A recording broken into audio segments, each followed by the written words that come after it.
I am going to open the public hearing for Senate Bill 315, and this is actually a non-germane amendment. We are going to stand for the Pledge of Allegiance, and just so everybody knows that our chairman, who is the sponsor of both of our non-germane amendments today, is actually in the Senate introducing an amendment that he has there. And obviously, if it's in the Senate, we, would like that to go forward. So I am going to go ahead and lead us in the Pledge of Allegiance. And then just so everybody knows, we will be in recess until our chairman is able to get here from the Senate.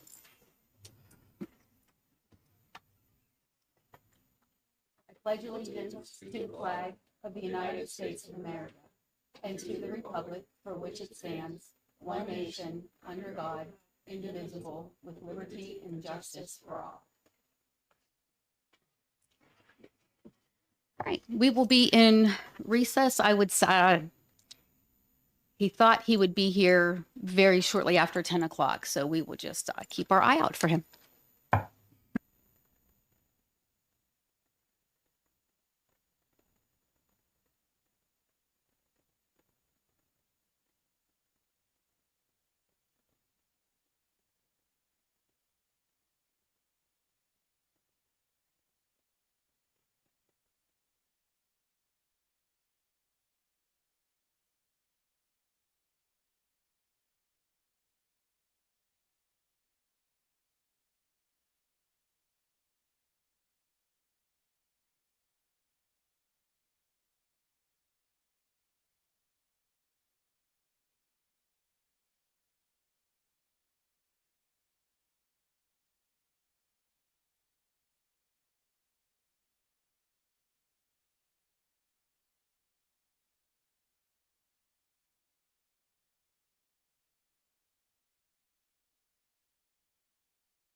Ready?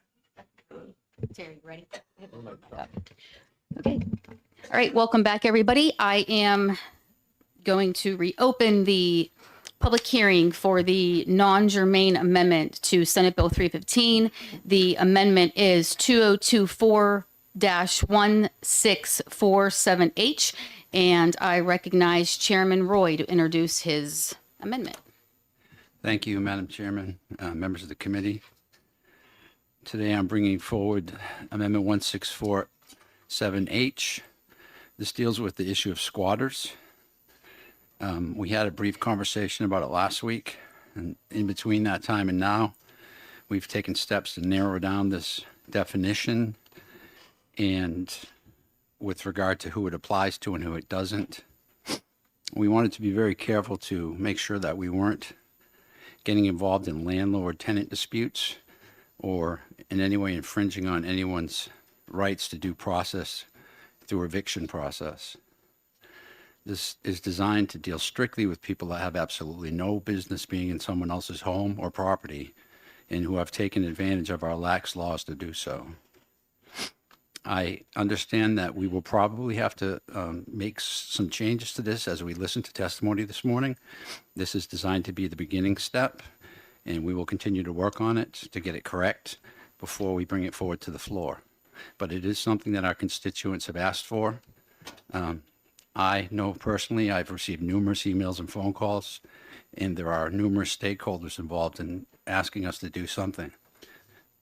Therefore, I'm bringing this forward, and I ask that we work on it together and that we take our time and get it right.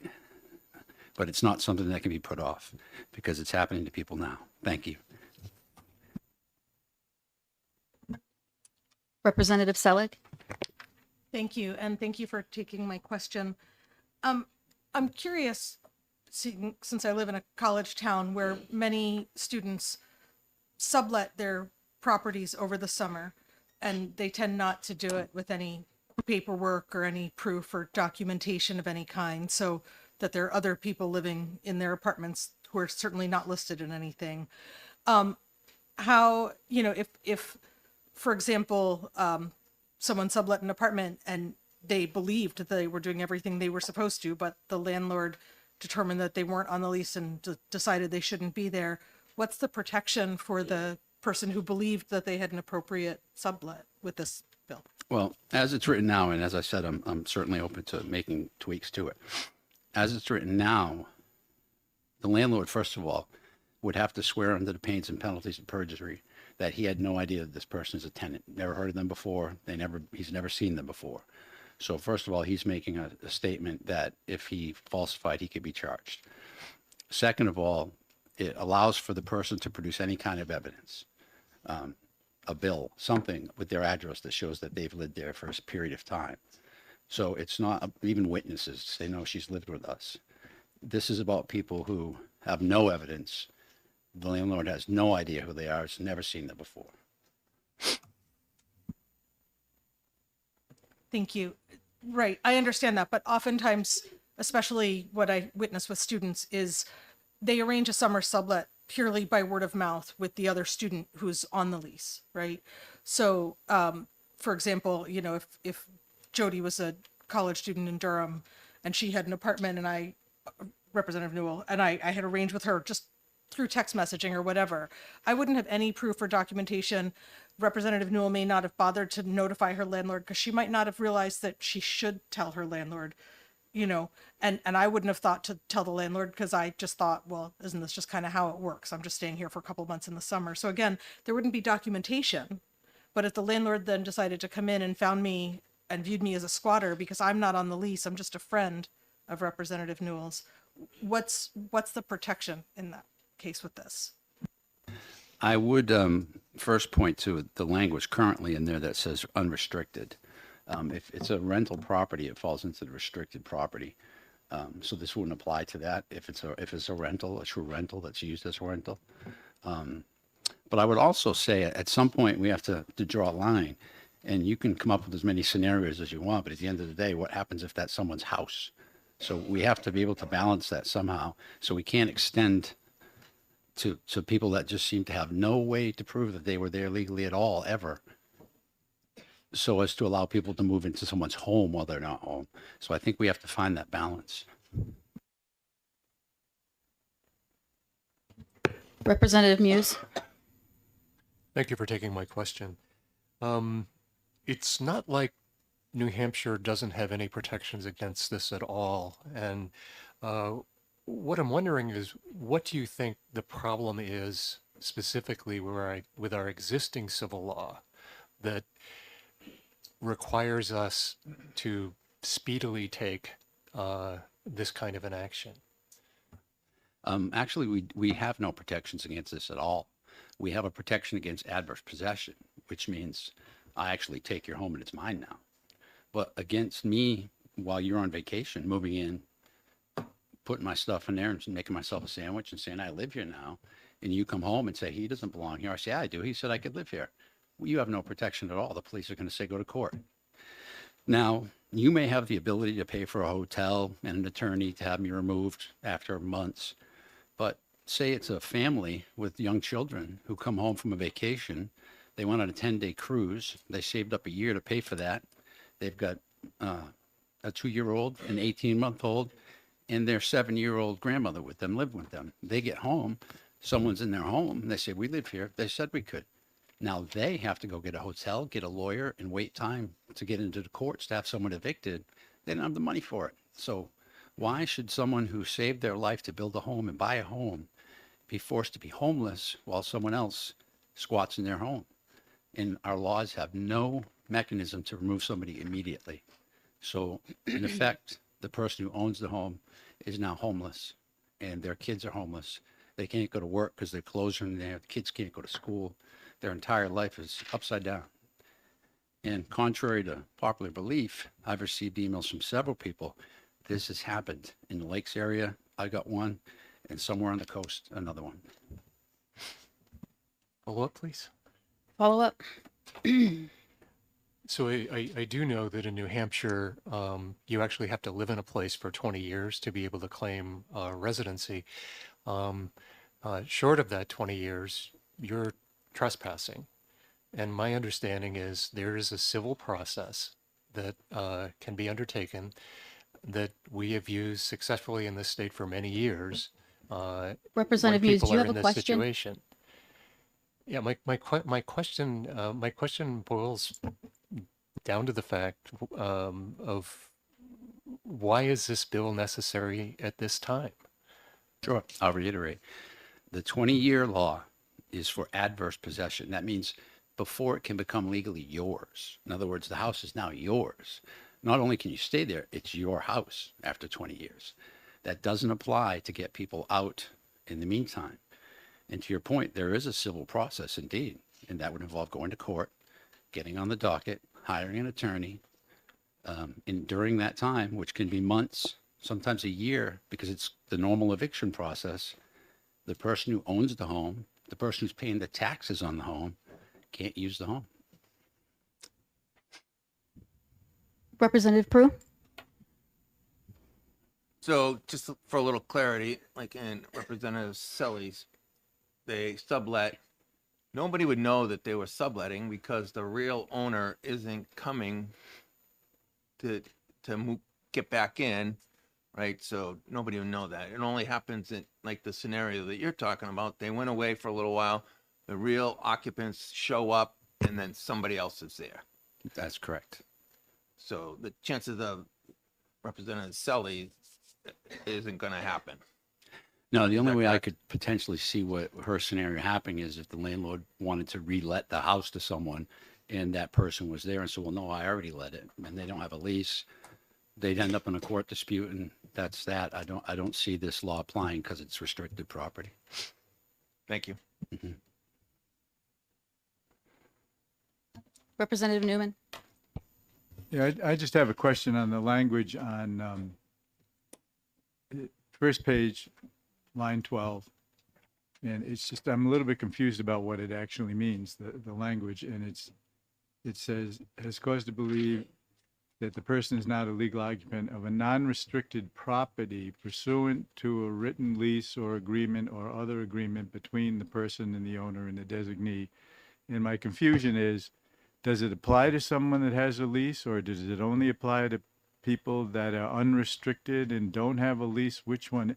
Well, I the don't know which unrestricted one- part refers to the category of property, whether it's a leased property that's used for rentals that falls under our rental lease laws.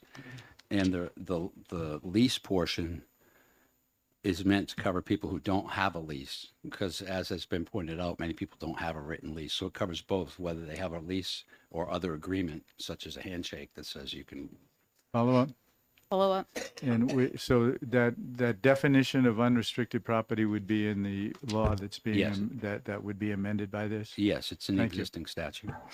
And that language came at the suggestion of the Attorney General's office, so as to stay out of landlord-tenant disputes.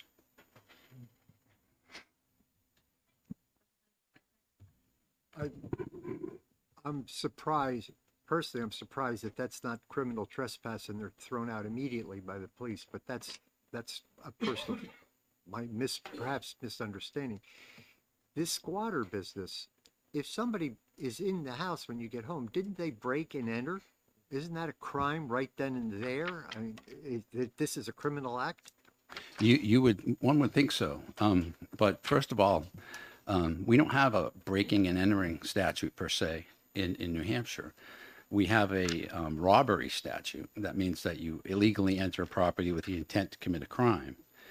And that would apply, but once someone has said, I'm legally here, now you have to prove, did they, and it puts the police in a horrible situation, because if they deprive someone of their rights because they're a tenant, and it puts them in a difficult situation, so they inevitably do what they should and say, you got to go to court with this mess. But to your point, you would think it's prima facie broke and enter, you don't belong here, but once they say, no, I live here, I'm not committing a crime, it takes it into a whole new realm. See no more questions. Thank you very much. Thank you.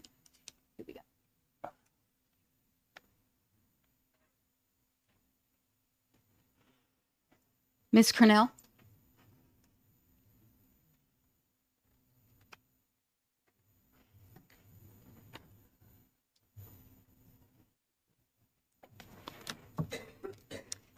Good morning. My name is Kirsten Cornell. I am an attorney at New Hampshire Legal Assistance. I'm here today in opposition to this amendment. I want to make sure that everybody is clear about a couple of things before we get started.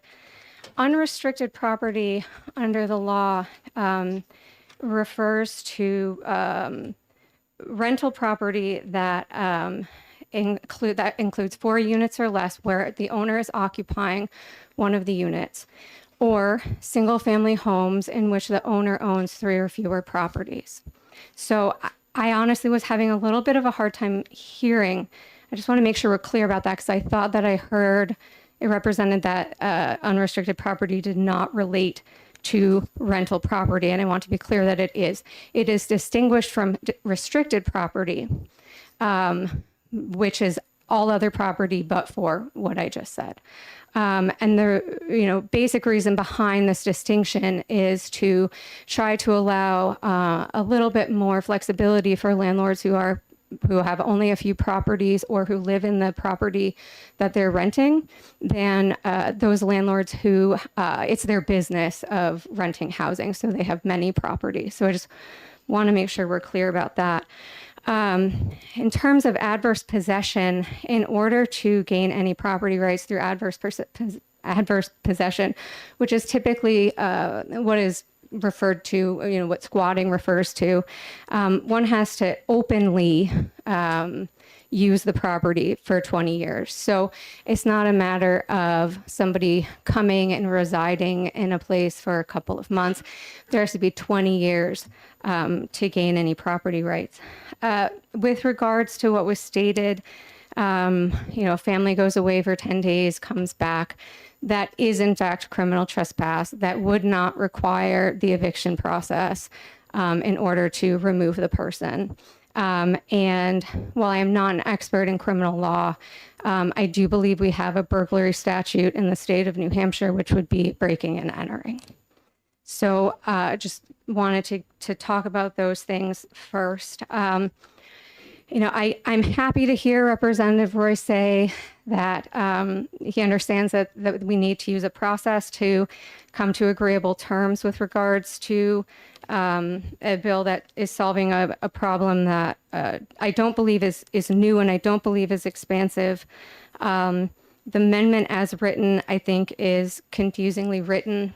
As a lawyer, I had to read it a number of times to fully understand what it meant, and the way that it is written, it would be enforced by police officers and landlords who, while they have jobs that I imagine I couldn't do, I don't believe that they necessarily will be able to immediately understand the statute, and they will be the ones responsible for enforcing it without any opportunity for an occupant, whether they be there lawfully or not, to be heard by a judge, which is the typical process for civil matters.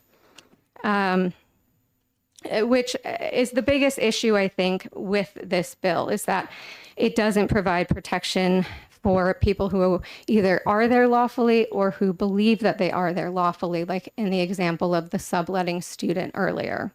The only way that that person would be able to get a hearing in a court would be if they declined to leave when they were asked by the police, and then were removed and were arrested for trespass, and then went to a criminal court to be heard on whether or not they had committed the crime of trespass.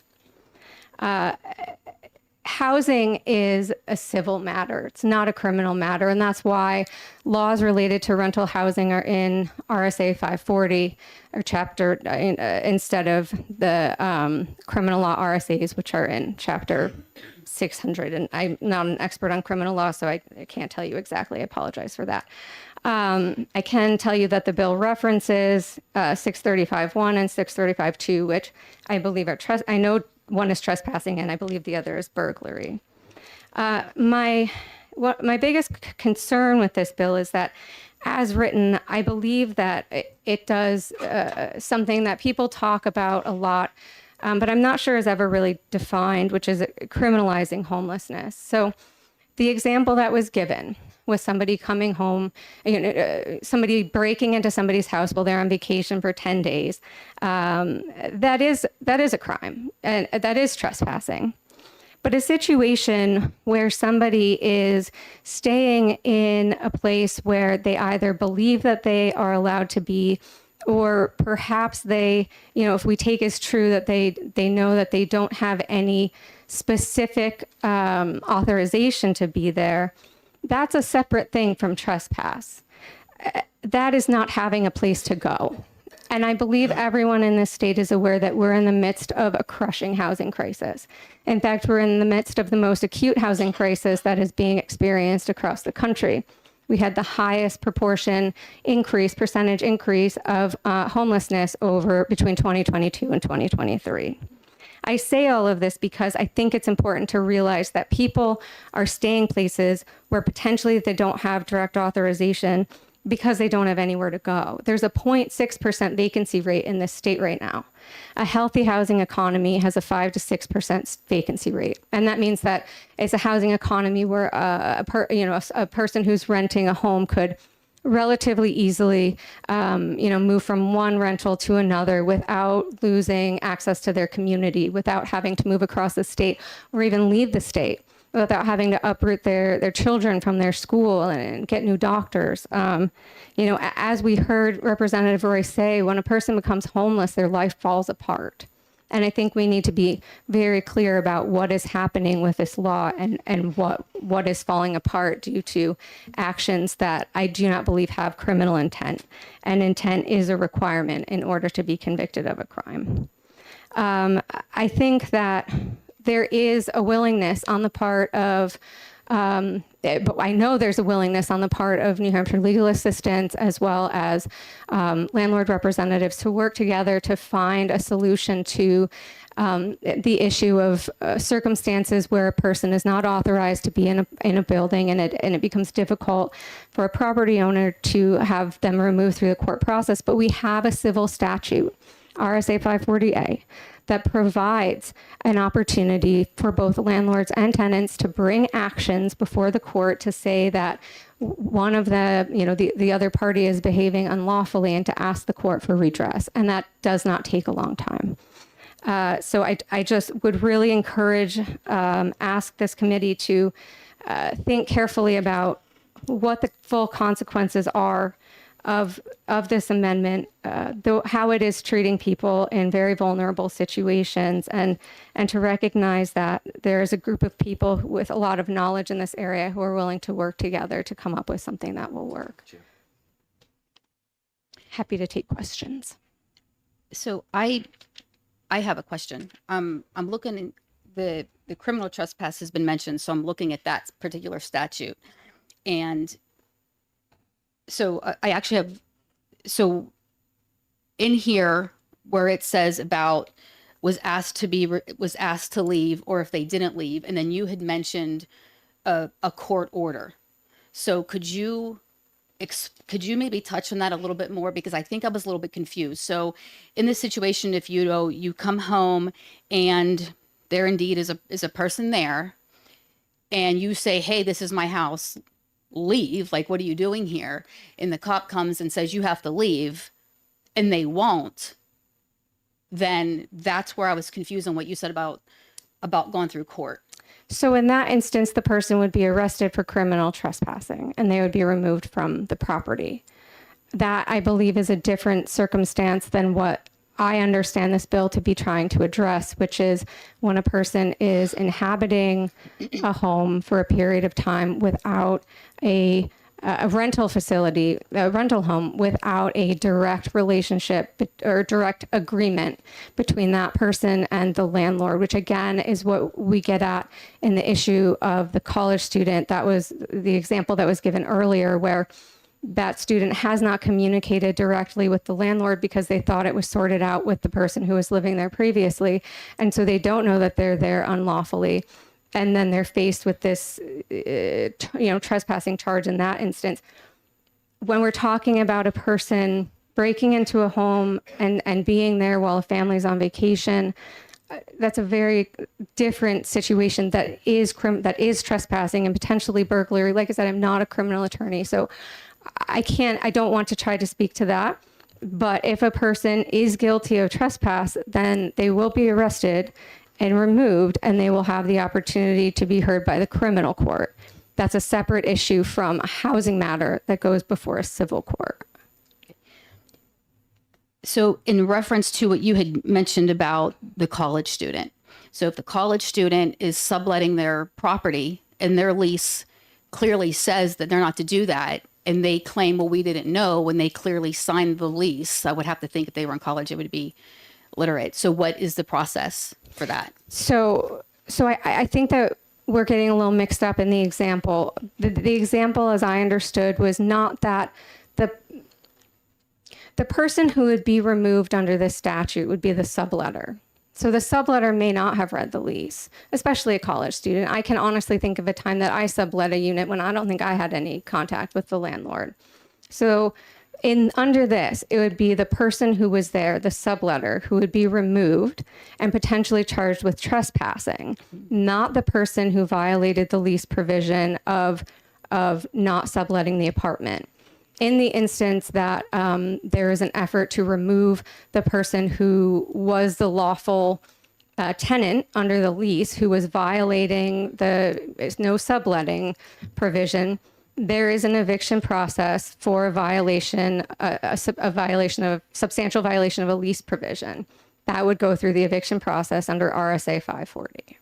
So it's two separate issues. And under this amendment, it is the person without knowledge who would be being removed and potentially charged with receive criminal penalties because they were unaware of their whether their presence was allowed. Representative Pruitt. So let's jump right back into that. So I'm a landlord. I write no subletting. That student goes off, sublets, and now I find out that's happened, and I want that person removed because as a landlord, I want to know who's in my building and my apartments. I want to vet them, but I didn't get to vet them. So you're going to take my rights away as a landlord? Absolutely Say that not. I can't remove that person that I didn't want there? I'm not saying that at all. What I What I am heard. saying is that we can create a civil process that can be speedy, that will allow that to occur. I'm not trying to say that that's never an issue. I'm not trying to say there aren't instances when there are problems with tenants or not tenants, people who are there unlawfully, perhaps unknowingly. And we can address that issue. I don't think that this amendment does that appropriately, and I don't think that it will do it successfully. And I think that there is a group of people who, again, have a lot of expertise in these things who are willing to work together to address the issue you just articulated. Follow up? So I'm the landlord. I go to the subletter. I said, you need to be out. Can't get them out that day. We go through this civil process that takes a while. They trash my building because they know they're getting thrown out. Right? But if I could have got them removed right then that day, I wouldn't have that problem. I wouldn't have all that damage. So I would say two things. One, you could bring a claim against them in small claims court in order to get the cost of the damage that occurred. I would also say that in any business that you conduct, there is some level of risk. And that if the person, and that also the process doesn't have to take a long time. I think that we can create a process that is quite speedy. It may not be a removal in a day, but it can be a removal. It certainly is not the 30 days that an eviction takes, which is what happens under RSA 540, and I think people are referring to. So doesn't this amendment do that? This amendment would require somebody to leave that day or be at risk of being charged with trespassing. They would have no opportunity to go before a judge to prove that they were there lawfully. And the law would be enforced by the police rather than a court, which is where civil matters belong. Under this, there's no way for a person, it was also mentioned previously, that the landlord would need to swear under the penalties of perjury that what they're saying is true. But it would also be very difficult for a person to bring any action if that statement was false. And by the time they were able to bring an action, they would have lost their personal property and they would be homeless. And the redress for that would be difficult to come by and would take a long time. What I'm saying is that we are not saying that there is never a problem, but creating incorporating a criminal statute into a civil law does not create a process that truly addresses the problem, and does create a process that places people who are there lawfully or believe that they are there lawfully at great risk of losing their property, of becoming homeless, and potentially having criminal charges brought against them. Wait, Representative Prue, I'm going to move on, and fine. if your question doesn't get answered, we'll come back to you. Representative Newman? Thank you, Madam Chair. Could you kind of clarify for me, when a person has a lease and then they lose their job, they start not paying and they fall behind on their rent? Where is the line there that they are now illegally in the process? So in the instance that a person has a lease and they are become unable to pay their rent, that will go through the eviction process. But for a non-payment of rent eviction, it's a 7-day notice period, and then it goes to court. So a 7-day notice period from the time that the person is notified that they're being evicted to the time that it goes through court, and that process begins, is only 7 days. So then that court process goes on. There's actually an allowance in the law for the person to find a way to catch up on rent within the time before the hearing comes, in order to maintain housed. But that would go through the eviction process, which is in RSA 540. Follow up? Follow up? And the other thing that confuses me about the language as it is, so if you own the home, it's not a rental property. So what's the circumstance? How does this work when it's your home and somebody's in it? How does that So different from a rental property? I want to make sure I understand what you're saying. So are you talking, so if a person has a lease, then they are renting that property and somebody else owns it. So that could be a single family home. It could be an apartment complex. It could be a duplex. For clarification, I was just thinking that the home was owner occupied. Mm-hmm. How is that affected by this at all? So owner occupied dwellings are actually governed under RSA 540B.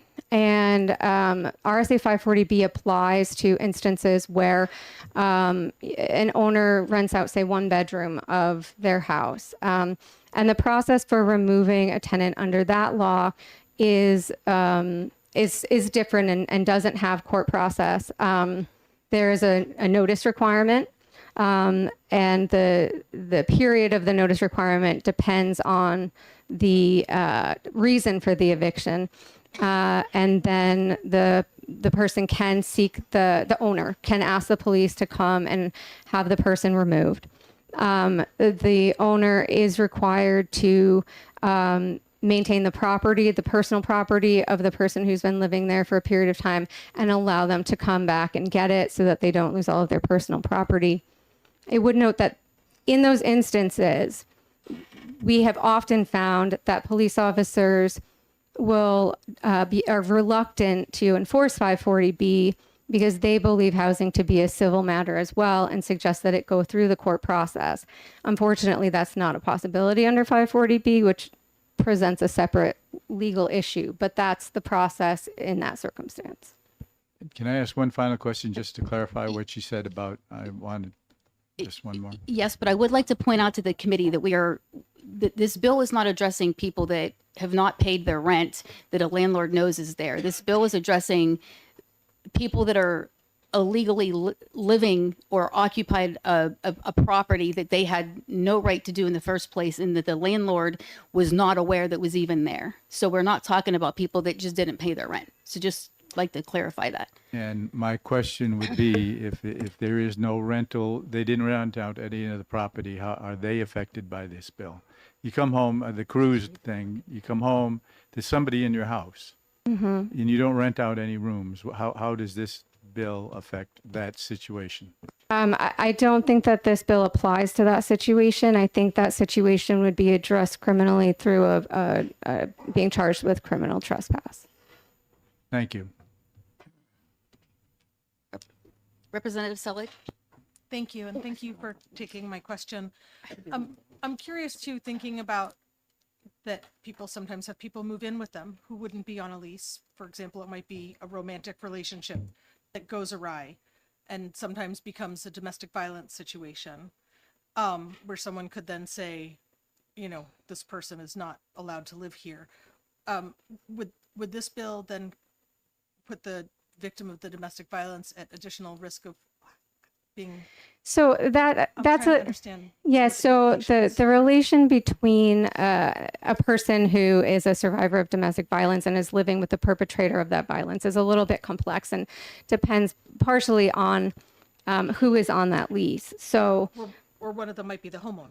Right. So in a circumstance where a survivor of domestic violence so a survivor of domestic violence can seek a civil protective order under the statute RSA 173B. In that protective order, they can be granted full access to the home that they shared with the abuser, regardless of who owns that home or regardless who is the renter of that home, as a protection under the DV statute. So this wouldn't apply. Correct. Well, I mean, I think that's an open question. We don't fully know, I don't think, exactly how everything would be swept up in this bill. I think that one of the problems with using such an expeditious process is that it's difficult to think through all of the impacts that a proposed law may have. it can be surprising at times to find out the impacts that a law that has been in place for a long time can have. And so I think that I don't feel I can fully answer that question beyond what I've just said. And I think the fact that I can't fully answer that question beyond what I've just said is a further indication of the problem with trying to rush an amendment or a bill such as this. Representative Newell? Thank you, Madam Chair, and thank you for taking my question. Sure. I think actually you kind of just hit on what I was thinking about is the idea of this being the difference of between a criminal or a civil process and how that what that entails, why it is set up to be a civil matter, and what the implications would be of essentially putting law enforcement in the position of making that decision, right? And I guess kind of you kind of already answered my question in saying that there are a variety of implications coming from that that we can't necessarily. I'm trying to get it back to a question because you kind of answered it. Because my question was going to be, could you speak to the potential implications that this could entail? So if you want to elaborate on that a little bit more, that would be wonderful. Yeah, I'm sorry. I just want to make sure I understand. So you're asking what are the potential consequences of criminalizing a civil matter and involving the police in that matter? Yes. Okay. So I think that anytime police become involved in a civil matter, it heightens anxiety and creates a situation where people may behave in ways that they ordinarily may not, especially when they feel that something that they have a great need for is at risk, which in this case would be housing, which is one of our most fundamental needs. Shelter is one of our most fundamental needs. The other issue, so I think that it oftentimes will create behaviors that are escalated that would not need be. Separate and apart from that, and from a more legal perspective, it puts people at risk of being charged criminally and potentially get convicted of a crime when that was not their intent. So for most crimes, their elements must be met, and for most of them, mens rea, so intent is one of them. And in circumstances where a person is not intending to commit a crime, but is in fact prosecuted and convicted of that crime, that goes on their record.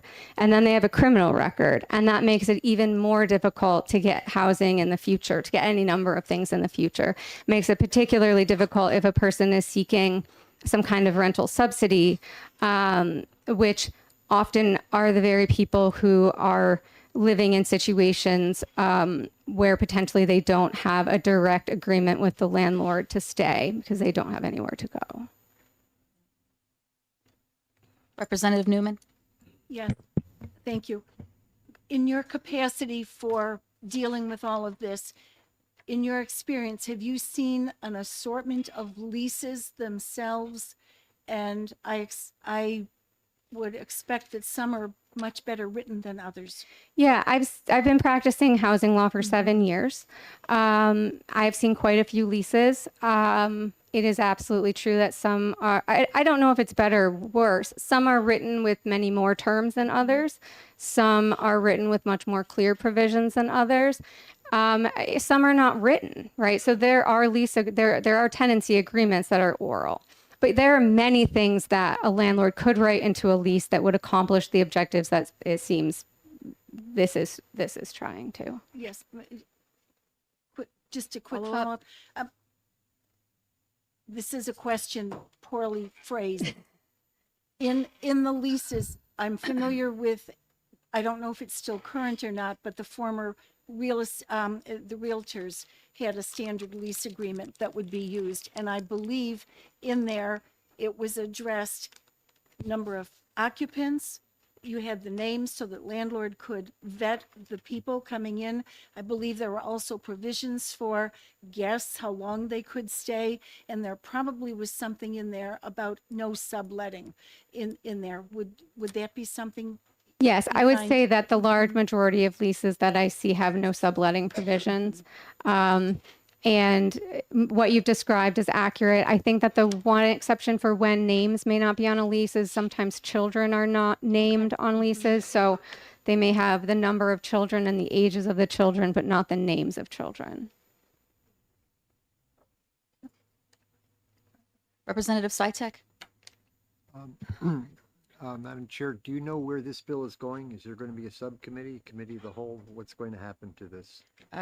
I do not know the answer to that question at this time, Representative I Svitek. have about 30 to 40 questions. All right. Well, that's a good place to keep them. All right. Thank you very much. Thank you.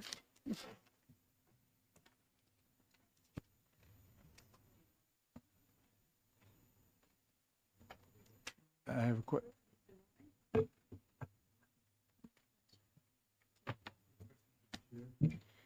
Yes? I think we are.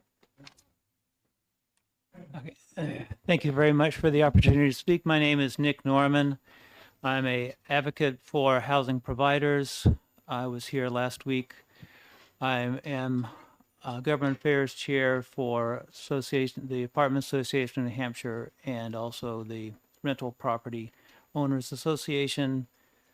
Been involved in advocating for housing providers for about 13 years. Very experienced with this.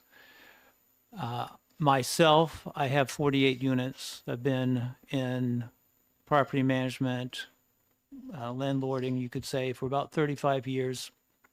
We've been very active, and my core team on this particular issue. I sent an email to you previously last week, and I sent one way early in the morning when I was finally getting through with, pulling all together the pieces. So you have that. There's been even yet some additional changes, which I'm going to pass out to you in my proposed amendment. I have been talking with Elliot Berry and Kristen of the New Hampshire Legal Assistance. We're prepared to present to you some ideas that will make this work in a way that, it could make it work. So I'm going to pass that out to you when I finish. I invite questions, particularly many questions. This is a very complex issue. Anytime you start to work with changing landlord-tenant law and real estate law, is complex. There's many, many scenarios. You've heard many different scenarios that have come up. So when you're putting together a law, you need to be sure that you're addressing all those different scenarios and you're doing it in a responsible way that doesn't have tremendous unintended consequences. So first, the amendment, as it's written, has several major concerns. First of all, it's good that we're addressing squatting. That's an issue. We need to address it. It happens for people that own their homes and are not renting. It happens for people that are owning property and they're renting it out. So we do need to address that. Some of the concerns are that there's in this bill solicited some proofs of what would constitute a proof of a residence, but many of those could easily be falsified. Utility bills, for instance. I have a tenant move into a property routinely, practically every time, and they turn on the utilities without ever consulting me. The utility company just turns them on. So having a proof of service like that would be, I would say, not sufficient to prove residency. Same with, there's a language in there that says other services, but it's not defined. What is another service? A laundry service? Also is listed as a proof of government ID, but it's not defined. What kind of ID? Does it actually specify an address? And we know that government IDs can be falsified. So I think that those are not good, sufficient proofs. It shouldn't be that the housing provider is at risk of someone squatting because a utility company or a government ID or some other service has a loose requirement for establishing the service. I also think it would be a mistake for the legislature to get too heavily involved in defining the various proofs, that really should be something in the court. I also think that in general, we should get rid of the idea, there seems to be a presumption that someone occupying a property has to go through the eviction process. I think there should be some due process. And one of the things that was mentioned is about sheriffs and police in particular. I can tell you from the years of experience that I have and the input that I get from our members, we distribute legislative updates to about 3,500 recipients around the state of New Hampshire, landlords across the entire state every week. Police typically will not get involved in removing someone that's illegally in an apartment. You go to them and say, here's proof that they're not legally able to or should be there. The police typically won't touch it. They say, I'm sorry, that's a civil matter, even though perhaps it does look like they're trespassing. So then when you get into that situation, they'll say, you need to go evict them. Someone asked about the length of the eviction process. That I can review my notes right here. I can tell you about the eviction process. It can take typically about 6 to 8 weeks to get someone out on the shortest eviction process. With other provisions in the law, it can take up to 169 days. With appeals, it can be a year or longer.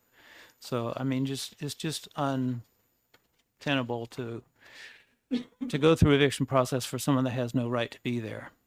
However, as much as property owners would like to see a quick and judicious and expedient process to get a squatter out, it would be against the Constitution of the United States, 5th and 14th Amendments, to deny someone due process for something that removes that deprives them of life, liberty, and property.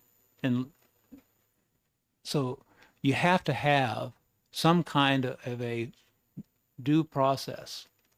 Now, we can make that due process very expedient, and that is what Kristen has just referred to, and Elliot and I are working together. In my proposal that I'll give to you, there's a process that's loosely called the 540A petition in landlord-tenant law. It's already written in the law. It has a very large amount of vetting for years and years to create a good process. And it can be expedient and quick. In our proposal, we would make it 2 days to go through the process. And I believe we've already talked quite a bit that we can come together with something for you on that. And I'll be here this afternoon during your exec session. There's some other issues with the bill as written. I can go into more, but what I'd like to do, at the risk of taking too much time, is go ahead and pass out this amendment, not amendment, but proposal. And we can talk about that shortly.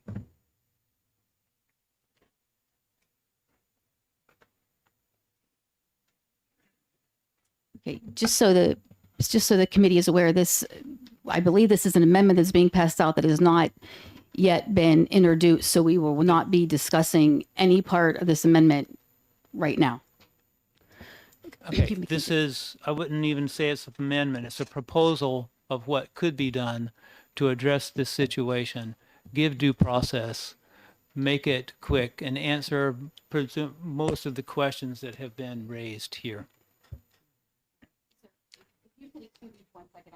I'm going to take a quick recess, okay? Yep.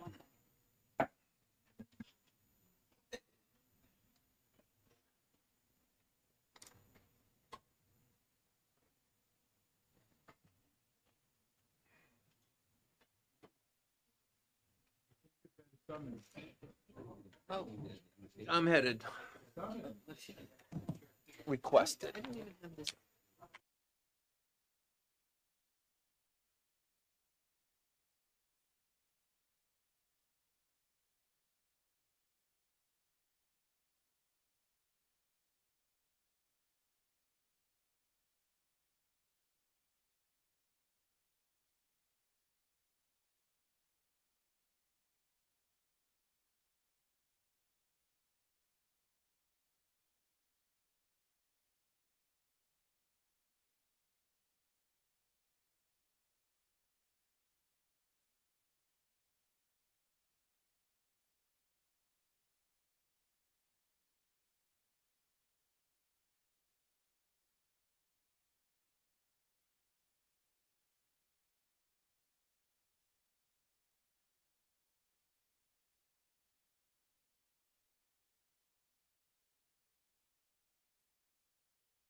I am reopening our public hearing, and just for everybody's, thought or consideration, I feel like we're kind of going down a different path of what the bill is that we're addressing. We are not here addressing a person that is not paying rent, right? We're not here talking about any kind of rental property. We're talking about people that have taken possession of property without a lease, without a verbal contract of, you may live here. So let's just please keep that in mind as we continue this. And I'm not really sure what this particular piece of paper is. Okay, so you may continue. Thank you. So the amendment 1647H as written does address rental property. That's very clear. It talks about non-restricted property, and non-restricted property does include rental property.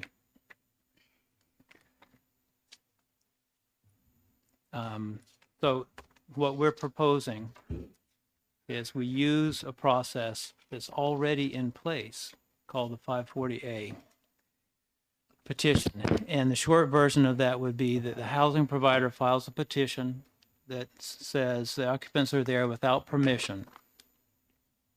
And that could be a homeowner that just owns their home and doesn't lease it. It could be a landlord, either one.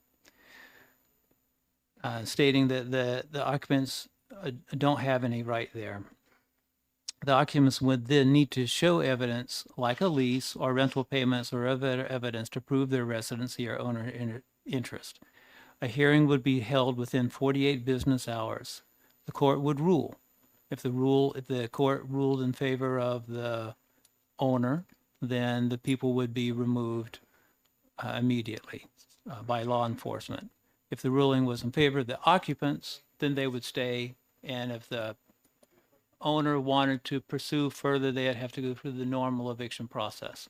So it would provide means of due process, and it would provide something very expeditious with the backing of laws already in place.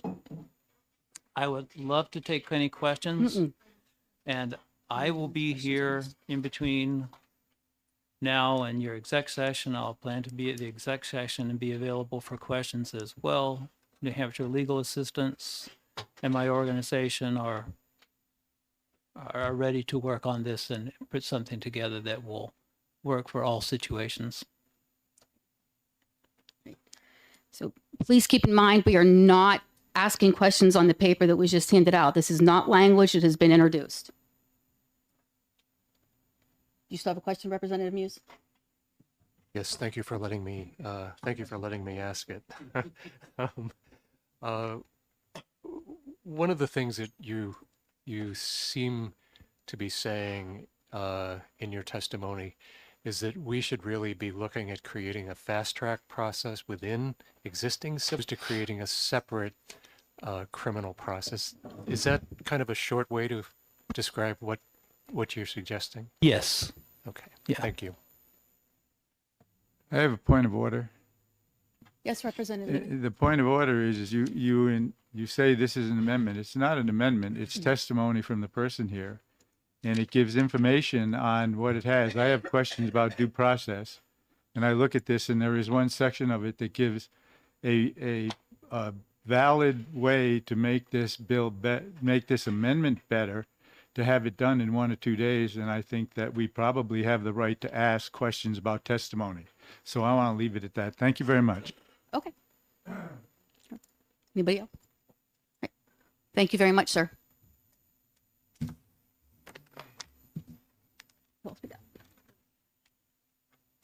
Mr. Barry?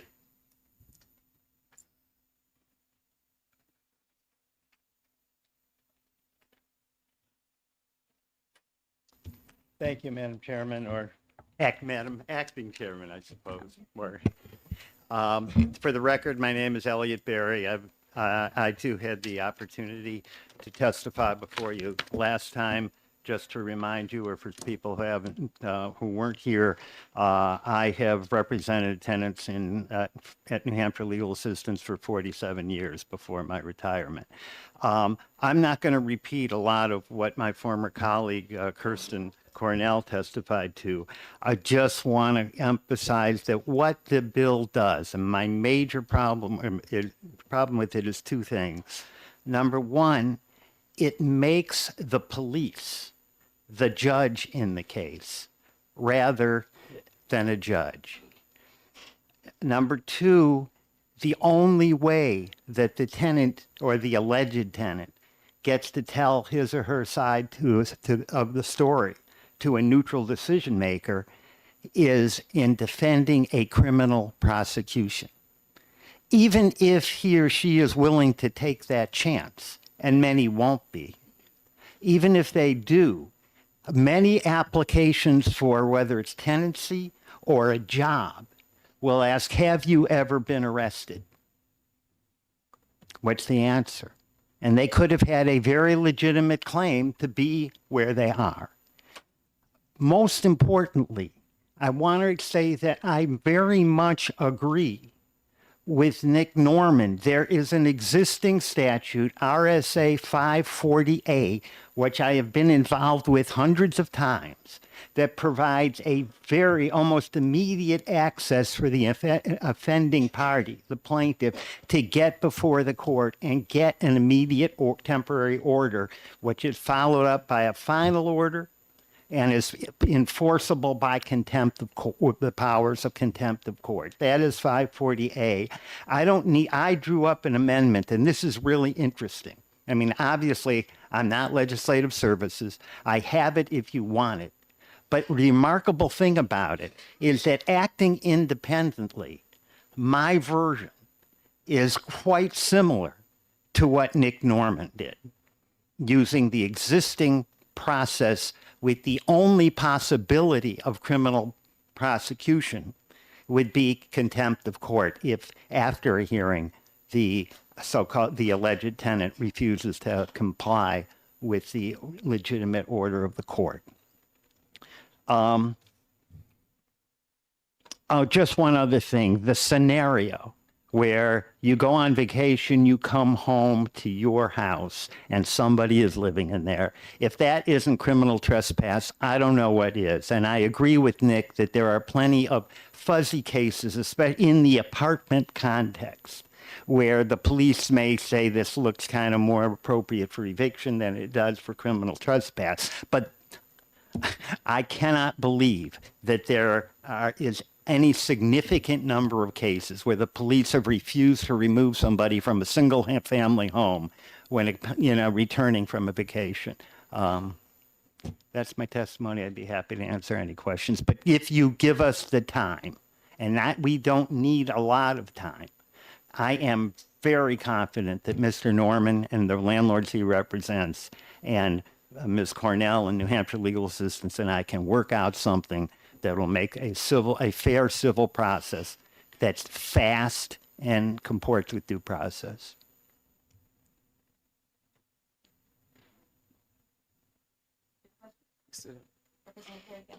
Thank you, Madam Chair. The information that you have, did you make copies of it? Yeah, I have Okay. it if you'd like. Are you going to pass that out, please? If you'd like. Thank you. I don't want to swamp you with paper, especially That's if okay. not. We're But used to it. again, I understand it's not an amendment. It's Right. something to We think understand, about yes. if you We gave get us time to documentation work on it. 24/7.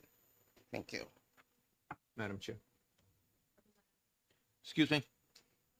Oh, he's passing out. Oh, wait.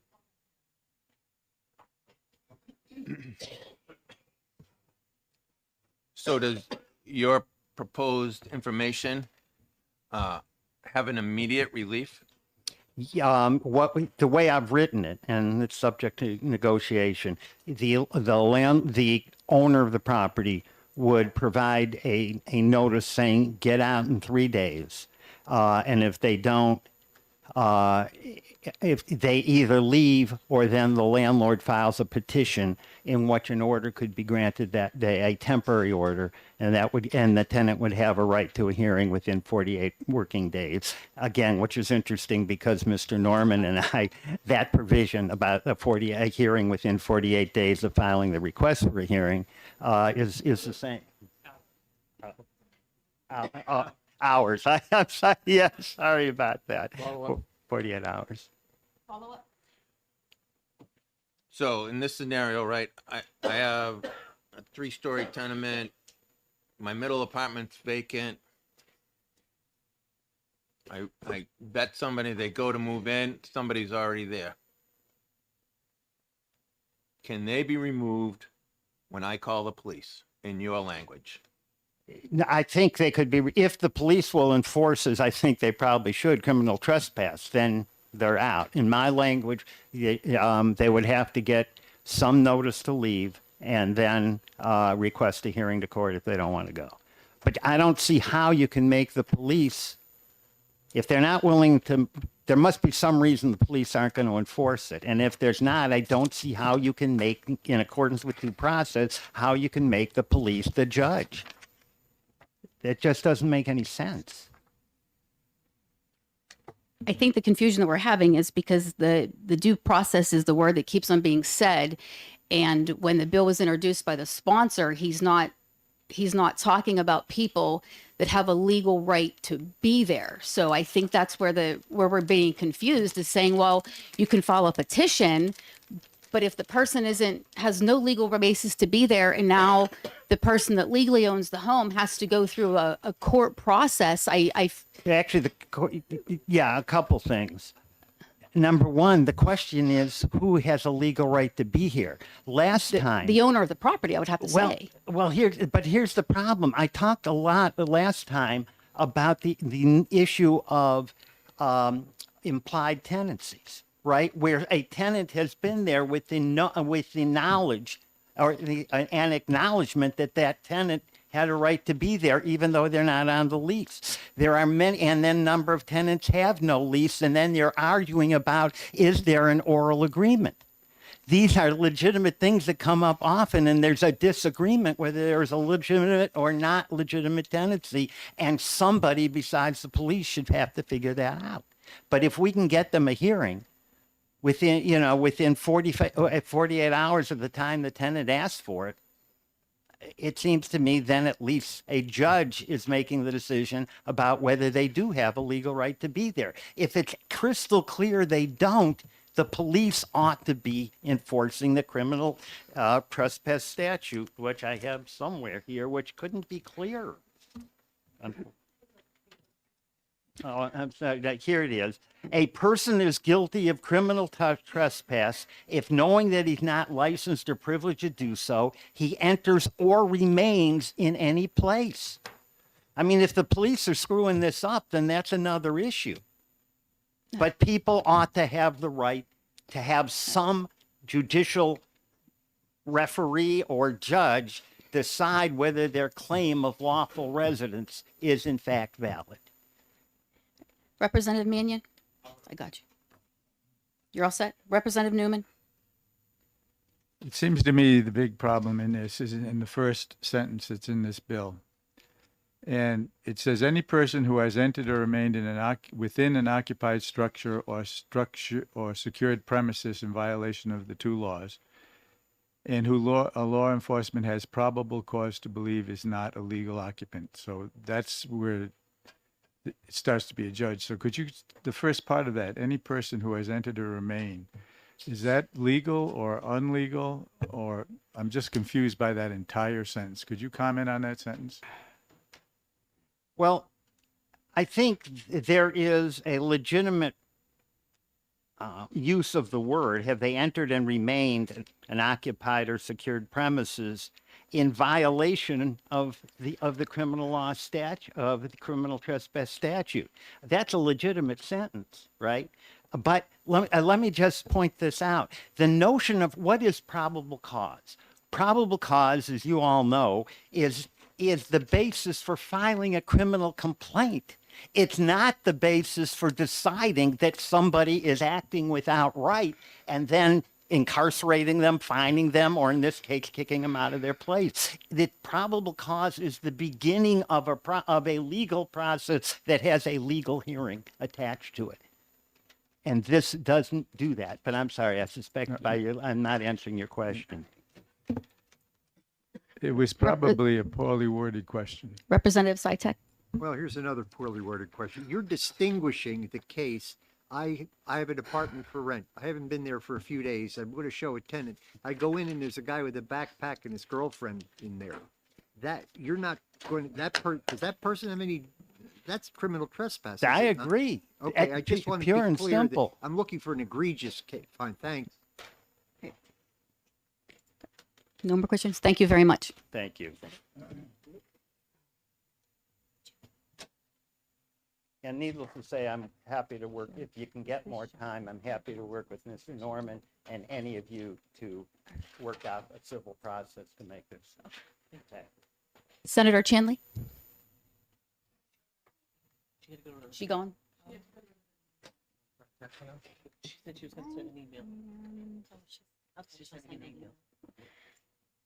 I think this is Ms. Marigold.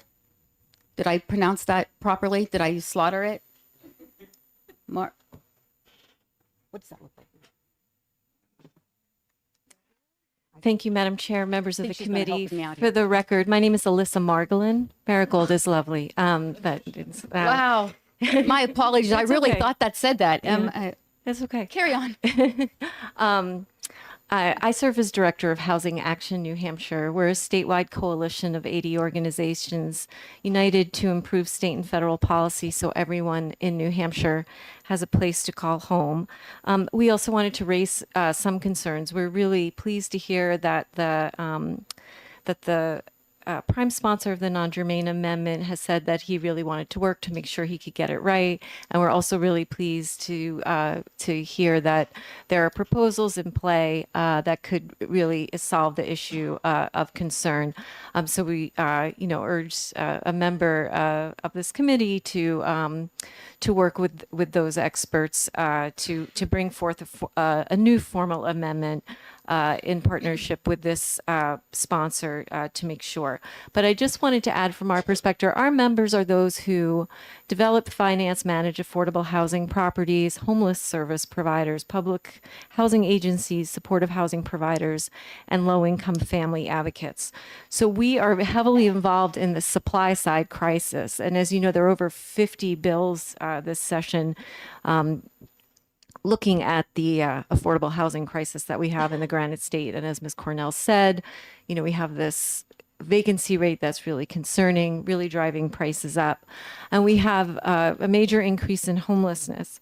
What we're concerned with the amendment as proposed is really the ambiguity that's been named several times in different ways.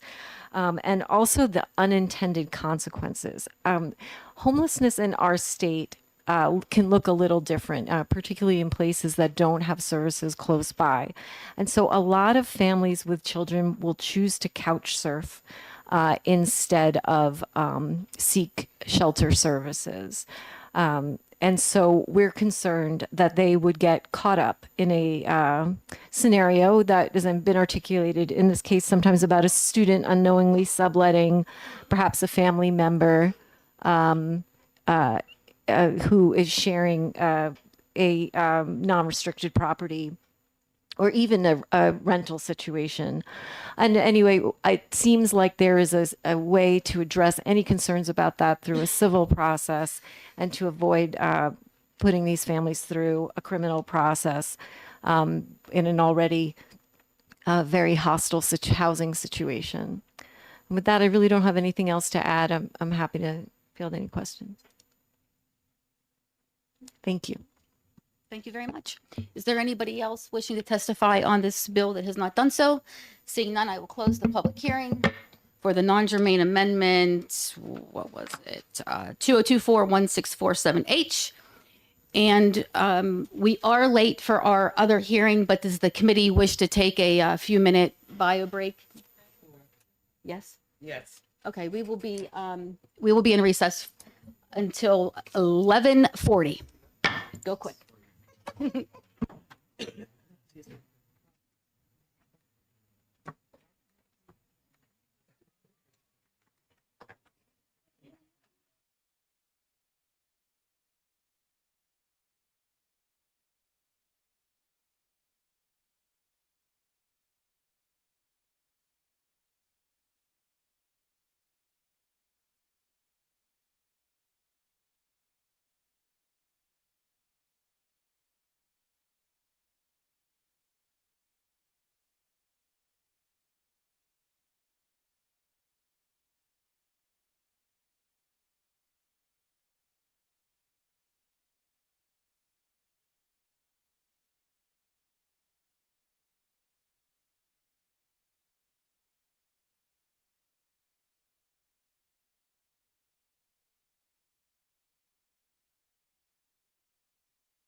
Good almost afternoon.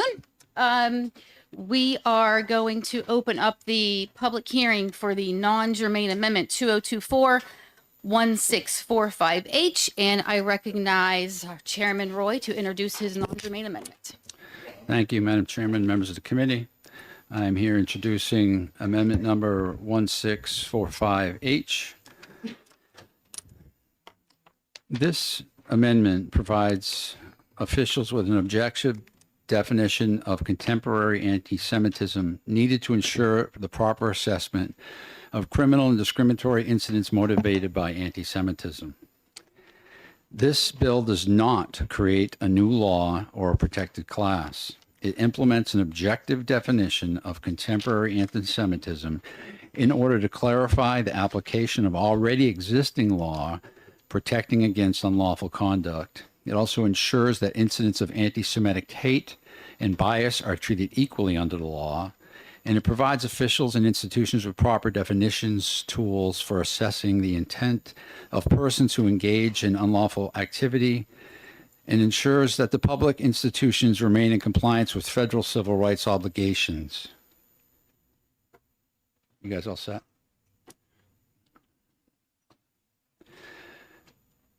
Ensures that the public institutions remain in compliance with federal civil rights obligations. Promotes better bias, crime reporting and tracking, which is something we've discussed recently in this committee. Data shows that although Jews make up less than 2% of the American population, they are amongst the most likely of all minority groups to be victimized by incidents of hate. In the 3 months between October 7th, 2023 and January 7th, 2024, there were an average of nearly 34 anti-Semitic incidents per day in the United States. These 3,291 anti-Semitic incidents include 56 incidents of physical assault, 554 incidents of vandalism, 1,347 incidents of verbal or written harassment, 1,307 rallies that included anti-Semitic rhetoric and expressions of support for terrorism against the state of Israel and or Jews generally. Perpetrators of unlawful acts of anti-Semitic crime and discrimination often try to escape culpability by claiming that they are but that they were merely expressing anti-Israel sentiment by attacking Jewish institutions, individuals, or points of Jewish collective identity. Incidents of anti-Semitic crime and discrimination risk going unaddressed and underreported unless a definition is adopted that identifies the ways in which Jews are targeted by contemporary anti-Semitism. The government has a responsibility to protect citizens from hate and bigotry. Authorities must be given the definitional tools needed to stem criminal conduct and discriminatory behavior motivated by anti-Semitism. Valid monitoring and enforcement, informed analysis and investigating, and effective policymaking start with uniform decisions. This bill codifies the International Holocaust Remembrance Alliance definition of anti-Semitism that was made on May 26, 2016. Over 1,100 separate governments, NGOs, and other key institutions have specifically adopted this definition. The definition is now the Jewish community's consensus international standard because it can be utilized by objectively assessing some of the most common contemporary forms of anti-Semitism. This bill protects free speech rights. The bill only addresses crime and illegal discrimination, which are not speech and are not protected by the First Amendment. This bill does not penalize or restrict anyone's right to freely express anything. It explicitly says that nothing contained in this bill is to be construed to diminish or infringe upon any right protected made under the First Amendment to the United States Constitution. Criticism of Israel is not anti-Semitic, and the bill does not create a speech code. The definition explicitly recognizes that it is not anti-Semitic to criticize Israel when the same standards are applied to all countries. The definition provides clarity on when anti-Israel speech can cross the line into anti-Semitism. That should be taken into account when evaluating possible anti-Semitic intent of related crimes or unlawful discrimination. This bill adopts a static definition as of a set date to ensure that the full recognized definition of what is actually adopted and utilized. This reduces the likelihood that the definition will be improperly modified. This bill enjoys broad bipartisan support. Support for codifying this definition of anti-Semitism is nonpartisan and has broad grassroots support. The Anti-Semitism Awareness Act adopting this definition passed the U.S. Senate by unanimous consent in 2023. 4 consecutive U.S. administrations have utilized this definition, and today it is used by every federal agency. The definition has been codified and endorsed by 33 other states. I think that pretty much covers everything, and I'd be happy to take questions. Representative Wheeler? Thank you, Madam Chair. Thank you, Mr. Chair, for taking my question. I heard this in your testimony and I see it in the bill, but I just wanted to reinforce that this doesn't construe anti-Semitism as criticism for Israel or vice versa. No, it explicitly prohibits such. I would add to that by saying the same way that if you were to criticize the Vatican, doesn't mean that you're criticizing me as a Catholic. Representative Knoll? Thank you, Madam Chair. Thank you for taking my question. So when you were listing out the instances that we have of assault and crimes that are through this definition, and you mentioned the protests, I think we're all aware that there are a lot of protests, and unfortunately there are some people within those protests who say these. When you list that number, are you holding it up to this standard of this definition of what constitutes anti-Semitic acts? Yes, and I would also add that the protests that are listed between those dates don't encompass the protests that have been occurring recently. These are protests from last year that we're talking about. When are the statistics for? I'm sorry, I missed it. Yeah, sure. I'll read that again. The date of the protests. I mean, the date of the incidents. Right. Between October 7th, 23 and January 7th, 2024. Okay, thank So you. that's just those 3 months. Gotcha. Somebody else? Seeing no more questions, thank you very much. Thank you.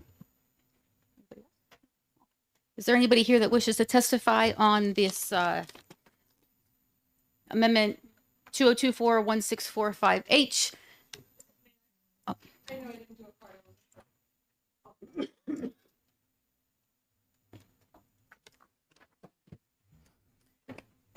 For the record, my name is Lauren Selig, and I represent Stratford District 10, which is the town of Durham. And as one of the few Jewish members of the House who has directly faced anti-Semitism on multiple occasions, including in response to my legislation around the concept of having a study committee to look at hate crimes, and having received emails and messages of one kind and another that attack me purely because of my Jewish identity and accuse me of trying to take over the government with my anti-American beliefs because I'm a rabid such and such and other types of words. I just wanted to offer my services to answer questions about what anti-Semitism feels like or what anti-Semitism experiences have been, because I know not everyone has had the experience of being specifically discriminated against purely because of their identity. I consider myself very lucky to have been born a U.S. citizen and to have the privileges of a U.S. citizen. I consider myself very lucky to have been afforded a number of privileges in my life, including financial security. But I can tell you that my first remembered experiences of anti-Semitism began when I was a preschooler and continued from there. And I'm more than happy to answer any questions. Representative Muse? Thank you for taking my question. Have you had a chance to look at the IHRA definition of anti-Semitism, and what are your comments on it? Yes, I did in fact pull up the specific definition to read through it carefully. Overall, I think it's a pretty strong definition that gives clear terms. I think if you look on their website, they give specific examples of how it has been interpreted. I think especially in light of current events, there's a little bit of a sticky wicket in terms of descriptions about Israel and the right of Israel to exist. And I don't know how we address that as a committee. It's a very complex and complicated question that, you know, has roots that are 2,000 years old, but more specifically in the last 40 years. You know, I think there's a lot of rhetoric that's thrown around about Israel in particular that is based on misinformation and misunderstanding. And I think that people perhaps don't understand that by using terms like I heard on the radio this morning where people were shouting, "Long live the Intifada," which is Hamas code word for kill the Jews. That's what they're saying. That's not to say I agree with the Israeli government and how they're choosing to respond to attacks from Hamas, but it is certainly different when there's a government with a specific religious focus, although I would say that the Israeli government is made up of people of many religions. Representative Wheeler. Thank you, Madam Chair. Does the legislation ban the use of the word intifada? As far as I understand, you know, it can be used in many different ways, but it simply means revolution, I suppose. So how it's used is how it is. I would say the intent is, for me, the issue, and that's a separate conversation. I don't believe this bill addresses that specifically. I think there's a lot of misunderstanding of terms. Good. All right. Thank you for your testimony. Is there anybody else here that wishes to testify that has not turned in a card? Seeing none, I will close the public hearing for the amendment 202-41645H. And the committee will be in recess. We have exec session at 1 o'clock.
Okay, we're scheduled to exec this afternoon.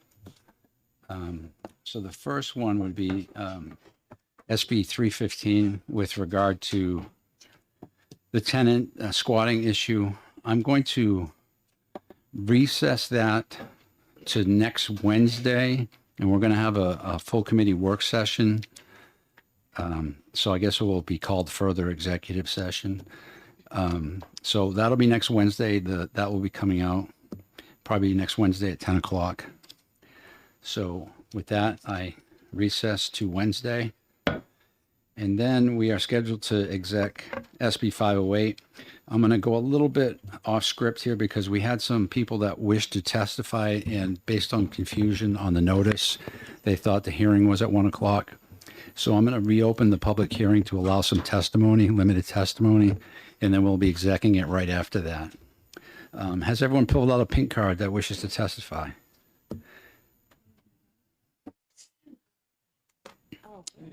Karen, can you grab those cards and hand them to me? Oh, no, Paul's getting it. Terry, hold on 1 second. I'm helping her get ready for the. Okay. So we're going to hear a little bit, thank you, Paul, a little testimony before we begin from 4 folks. With that, I reopen the public hearing. And I'm going to recognize the Honorable Paul Birch.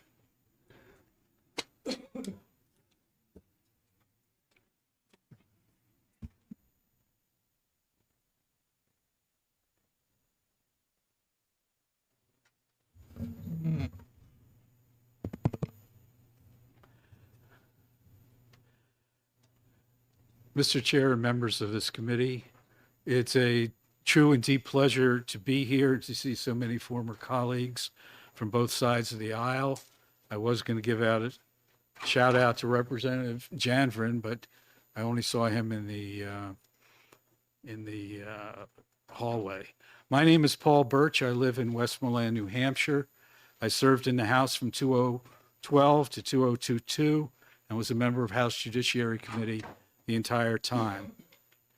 I would note that I'm past president of the Brattleboro Area Jewish Community, the largest synagogue in southern Vermont. I've been described as the leading spokesperson against anti-Semitism in New Hampshire and elsewhere. I am here to support and urge the passage of this amendment relating to the definition of anti-Semitism and its use in New Hampshire's anti-discrimination laws. This should be a bipartisan measure, and I expect that it will be. This amendment is carefully and narrowly drawn. I support the amendment 100%. Why does New Hampshire need the IHRA working definition of anti-Semitism? Simply, to fight hate, you must be able to identify it. The IHRA definition does exactly that. Supported by most Jewish communities and organizations, it has been adopted by governments, businesses, NGOs, and other institutions around the world. It is by far the most widely accepted definition of anti-Semitism, adopted by over 1,100 global entities as of December 2022. Identifying hate can have a subjective and objective approach. Let's use an example. Somebody wears a Klan outfit to Reps Hall and is called out for racism. They say that in their mind, there's nothing racist about a clothing choice. Similarly, a call from someone that people of color should be sent back to where they came from insists that racism has nothing to do. It's just an opinion. So obviously, leaving it to the individual doesn't work. Some believe, especially on my side of the aisle, that it's the exclusive right of the community affected to define what is racism and hate. That works, in my opinion, to a limited degree. What has happened in the Jew hate universe is that in this form of hate, everybody, including the Jew haters, believe they have a right to define what is anti-Semitic.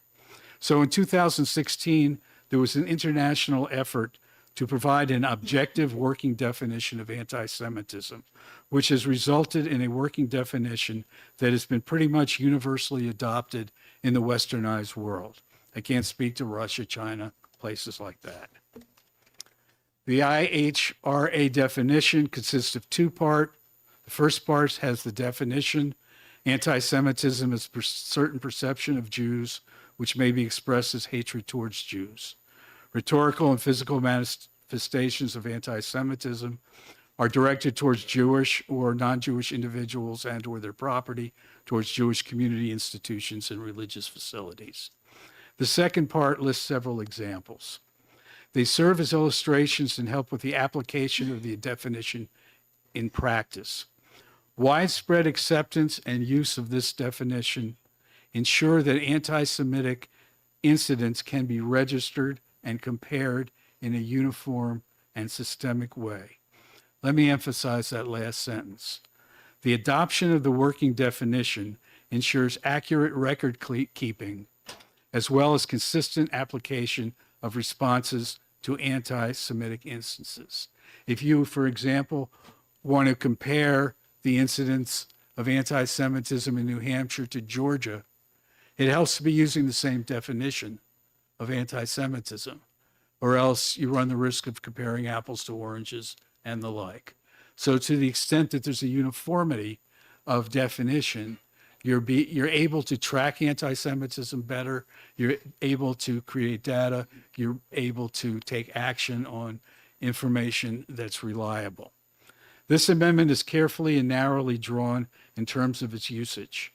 There are limits to the legislation to prevent misuse in terms of its application. Yet if we wish our anti-discrimination laws to be fully applicable, they must clearly be protective of our New Hampshire Jewish community, as well as other marginalized groups. I urge your unanimous support for this important legislation, and I thank you. Thank you for your testimony.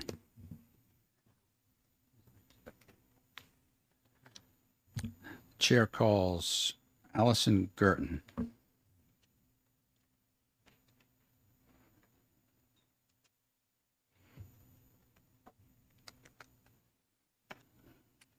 Mr. Chair, members of the committee, my name is Allison Gerton. I am the Executive Director for the Jewish Federation of New Hampshire, the only statewide Jewish organization. Part of our mission is to advocate for the interests of the 10,000 Jewish community members in our state to enable a thriving and safe Jewish New Hampshire. I was also born and raised in Manchester and currently live in Bow, where I'm choosing to raise my own family. I'm here today to support the International Remembrance Alliance's definition of anti-Semitism and its use in New Hampshire's anti-discrimination laws. Last month, the Anti-Defamation League reported anti-Semitic incidences more than doubled in New Hampshire in 2023. Since just September, our organization has received reports of anti-Semitic vandalism, images, harassment, and threats in towns and schools throughout New Hampshire, including Lancaster, Laconia, Manchester, Dublin, Portsmouth, and more. Adults, students, Jewish institutions, private homes, and public spaces have all been victims. How can we fight anti-Semitism without being able to define it? Throughout our state, the Jewish community would define their Judaism in many ways. Some would say religious, others cultural or ethnic. Without a standard definition, it is too easy for people to claim something was not anti-Semitic because it was not based on a particular characteristic. Without a definition, how can we expect public officials who may not be familiar with anti-Semitism to recognize an incident and handle it appropriately?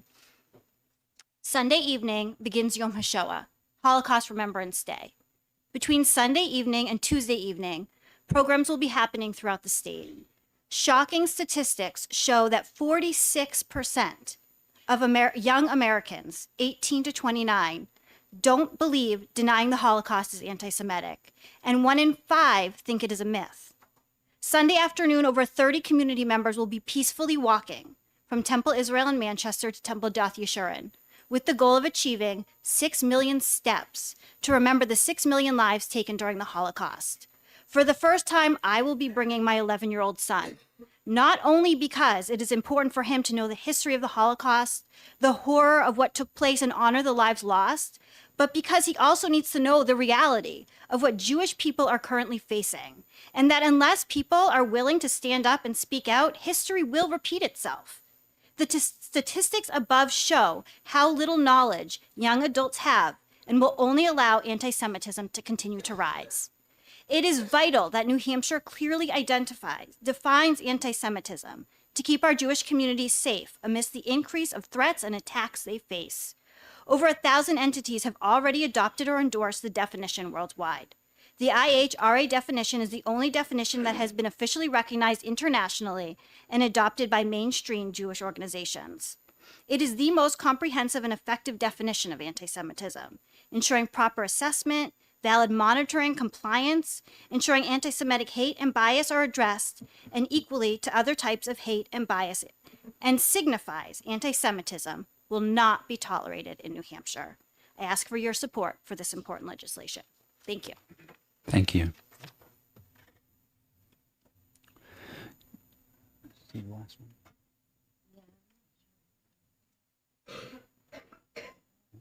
Is there a Jay Gray here?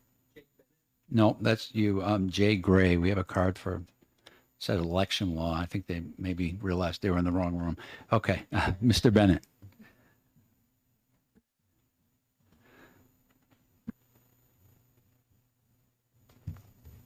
Good afternoon.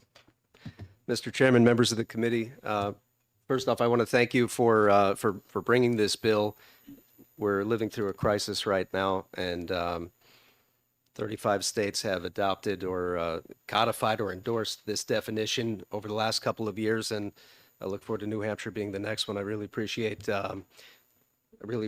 this gesture and this move because it's meaningful. One of the members of the House. Could you identify yourself? I'm sorry. Yeah. Jake Bennett from Israeli American Coalition for Action. We're a national organization that serves Jewish Americans. So someone asked me to address the question of freedom of speech and does defining anti-Semitism infringe on that in some way. This bill is very clearly written to not do that. The Supreme Court has shown in a number of cases that defining racism or bigotry does not chill the speech of bigotry or racism. This bill likewise does not chill that speech. The purpose of having a definition is so that when unlawful discrimination happens, that might be anti-Semitic in nature, but there might be confusion. What is it? You know, it can take so many shapes.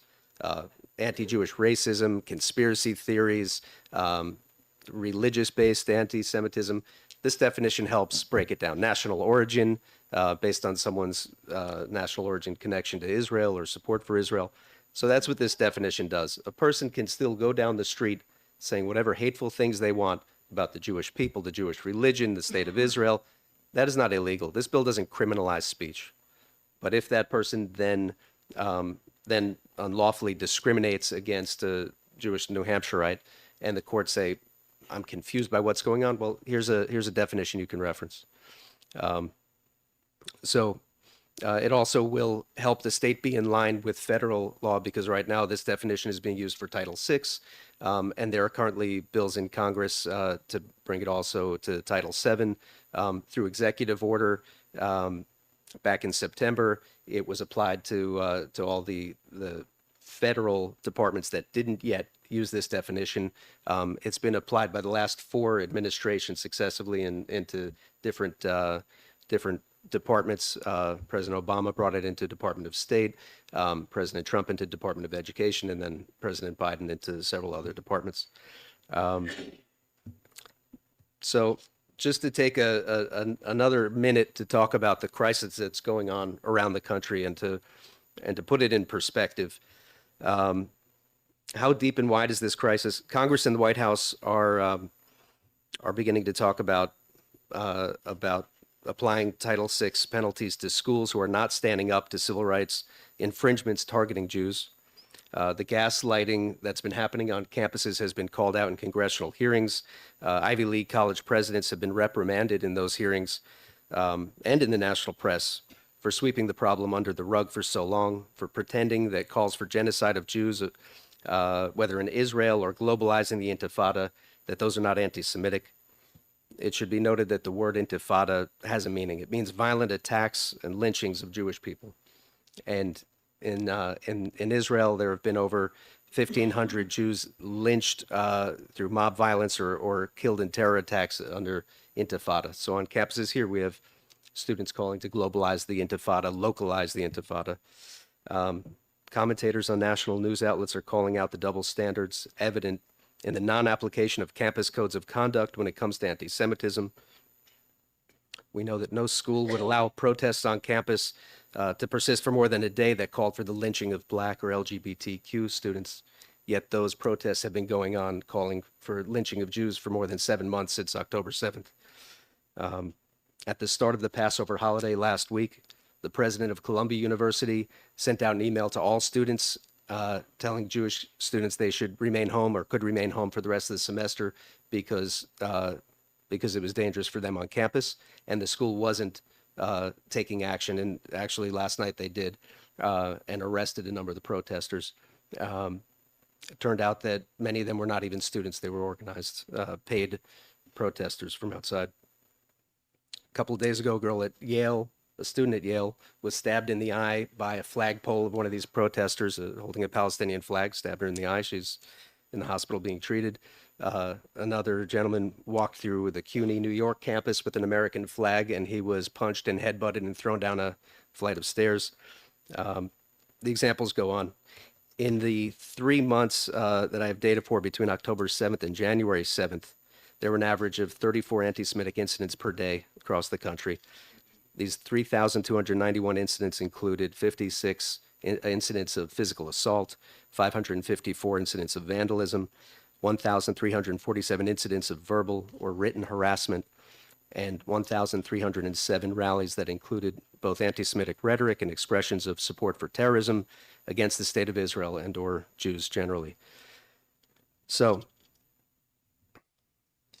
I want to wrap up because I don't want to take too much longer, but this is what we're dealing with, is a broad and widespread crisis that is frankly affecting not only students at college campuses, but also my organization. We take complaints from parents and of students in high schools and middle schools and even elementary schools where this stuff is creeping in. We got a national problem, and I want to thank you again for dealing with it, because you can't treat a problem or solve a problem if you don't define the problem. And I'm available for any questions, and I have a one-pager fact sheet I can hand out if the chairman wishes. Sure, that's fine. Representative Rhodes. Thank you, Mr. Chairman, and thank you for taking my question. If you don't mind, we received a letter in opposition from the ACLU, and I just wanted to read this, as I just wanted to know if this is an opinion that you would have, or how you would say we could address this.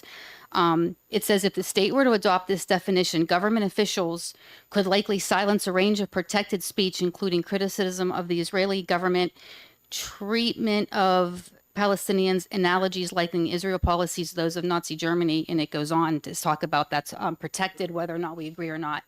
Do you feel that if this is adopted, that indeed will prohibit protests of somebody that has a disagreement? No, absolutely not. I think it's a false claim, and if you read the bill, it clearly says this does not affect freedom of speech. That's number one. Number two, the definition itself doesn't even say that criticism of Israel is anti-Semitic. In fact, among Jewish people engaged with Israel and among Israelis, if you go and visit Israel, criticism of the government is the national pastime second only to soccer. So it's not anti-Semitic. But the definition does point out three ways that you can clarify when that criticism goes into anti-Semitism. And those three are demonization, saying Israel's inherently evil, double standards, applying different standards to Israel than to other countries, and delegitimization, saying that Israel alone among all countries has no right to exist. Bless you. But even still, even recognizing that criticism can cross the line into anti-Semitism, into Jew hate, this bill doesn't say that you can't do those things. You can say those things. You can say the most hateful things. You can keep on saying the most hateful things. But now if you were to discriminate against someone in a way that's unlawful under the laws of New Hampshire, and you're saying those things and you're discriminating against Jews, and someone wants to say, well, why are you discriminating? Well, we can understand why you're discriminating. So I hope that addresses that question. Yeah. Representative, as a sponsor, I'm not going to ask any questions, but I am going to ask Representative Wheeler to re-ask his question regarding Intifada in its meeting. Would this bill outlaw the word Intifada or make it anti-Semitism in and of itself minus context? Because it's an Arab word. is Yeah, that I mean, that was my question to Representative Selig was the word Intifada used in a context, I see how that can be hateful, but in another context, I mean, that word means revolution. And I think how it's used is important. So would this ban the use of the word Intifada in that way? Then the chairman asked my question for me, but. Yes, Mr. Chairman, Representative Wheeler, this definition in this bill wouldn't ban the use of any words. It wouldn't ban the use of that word. But let's also understand what the word means. Revolution, not exactly. The first Intifada in 1987 resulted in 300 Jews lynched or killed in terror attacks, stonings, lynchings, and a couple of thousand wounded, injured. The second Intifada that started in 2000 resulted in over 1,100 Jews killed. One of the most famous ones, which has been revived in public consciousness over the last few months with on some of these campuses with the Bloody Red Hands, where two Israeli reservists took a wrong turn into Ramallah, and a mob took them, lynched them, dismembered them, cut them up, and then stood in a window with bloody hands. So you've seen these bloody hand prints on trees and rocks, and at the Oscars on some people's pins. That's a call to lynch and dismember Jews. So it's a very violent thing. More recent uses of the word Intifada was the knife stabbing Intifada, the car ramming Intifada, the TikTok assault Intifada. I've never heard the word Intifada used in a way that didn't call for a lynching and killing and terror attacks of Jews. Thank you. Further questions? Representative Newman. Thank you, Mr. Chair, and thank you for taking my question. So I can see just by reading the bill about the doesn't take away free speech because it has a nothing in the subdivision shall be construed as blah blah. You go to page 2 in the bill, there are then several other nothing in the subdivision shall be deemed as doing this, that, and the other thing. Is there one of them that supports what you just said about this does not exclude the use of the word Intifada? And I couldn't even spell it, so I couldn't look it up. Intifada. It doesn't create any speech code at all. Nowhere in this bill is there a speech code. People can say Jews intermarrying is polluting our blood. You know, we've seen that one around. And Jews are evil Marxists bringing communism to America, and Jews are evil capitalists bringing capitalism, and all the conspiracy theories, and Jews control the weather, and Jews control the media. None of that is affected in terms of free speech. So the protesters can go with their signs saying all their hateful things, but if they then stand at the gates of the campus like they've been doing at UCLA, like they've been doing at Columbia, and saying, if you're a Jew, you can't pass. You can't go into the library. You can't come into the campus. You can't go to your class. You can't, if you're a Jewish professor, you can't speak at our school. Then you're getting into discrimination. And if those people are holding these signs and you're saying, well, I don't understand the discrimination, this is all so confusing, here's a definition to help you understand it. Are they stopped from saying it? No.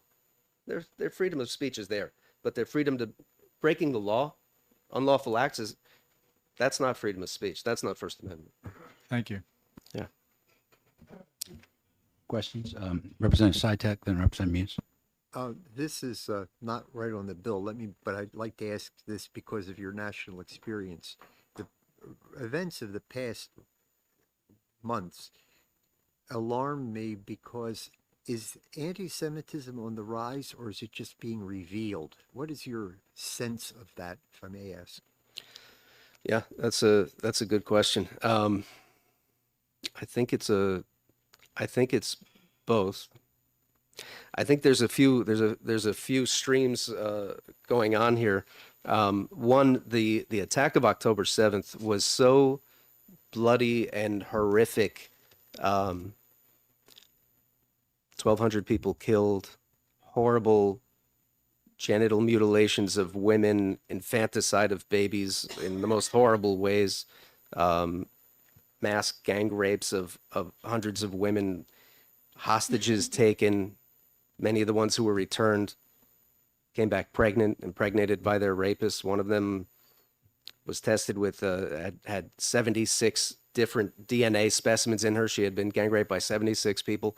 And the people who hate Jews already see these horrible things, and it's like a mob mentality comes out. The victims down, the victims being pummeled, the victims being beat up and cut, and so they come out and they feel allowed to say the things that they've been keeping to themselves. I think that's a big part of what's going on. Another thing that's going on is there are people who have been committed to demonizing and delegitimizing and destroying Israel for years, and these protests have created an opportunity. You notice at all these campuses, everyone has these matching tents. There's someone with a deep pocketbook that's paying for all those tents. Because if you ever go to a park or you ever go to a concert and people bring their tents, everyone's tents is from a different year, a different decade, a different store. They're different colors, different shapes and sizes. But you look at Columbia and you look at Yale and you look at UCLA, and they're all the exact same model. So you've got some people funding and pushing it, and you've got professional agitators and revolutionaries joining it because they see it as a way to tear down the West. And they, the chant of both Iran and the Houthis from Yemen is death to America, death to Israel. And among the Houthis, they also add death to the Jews.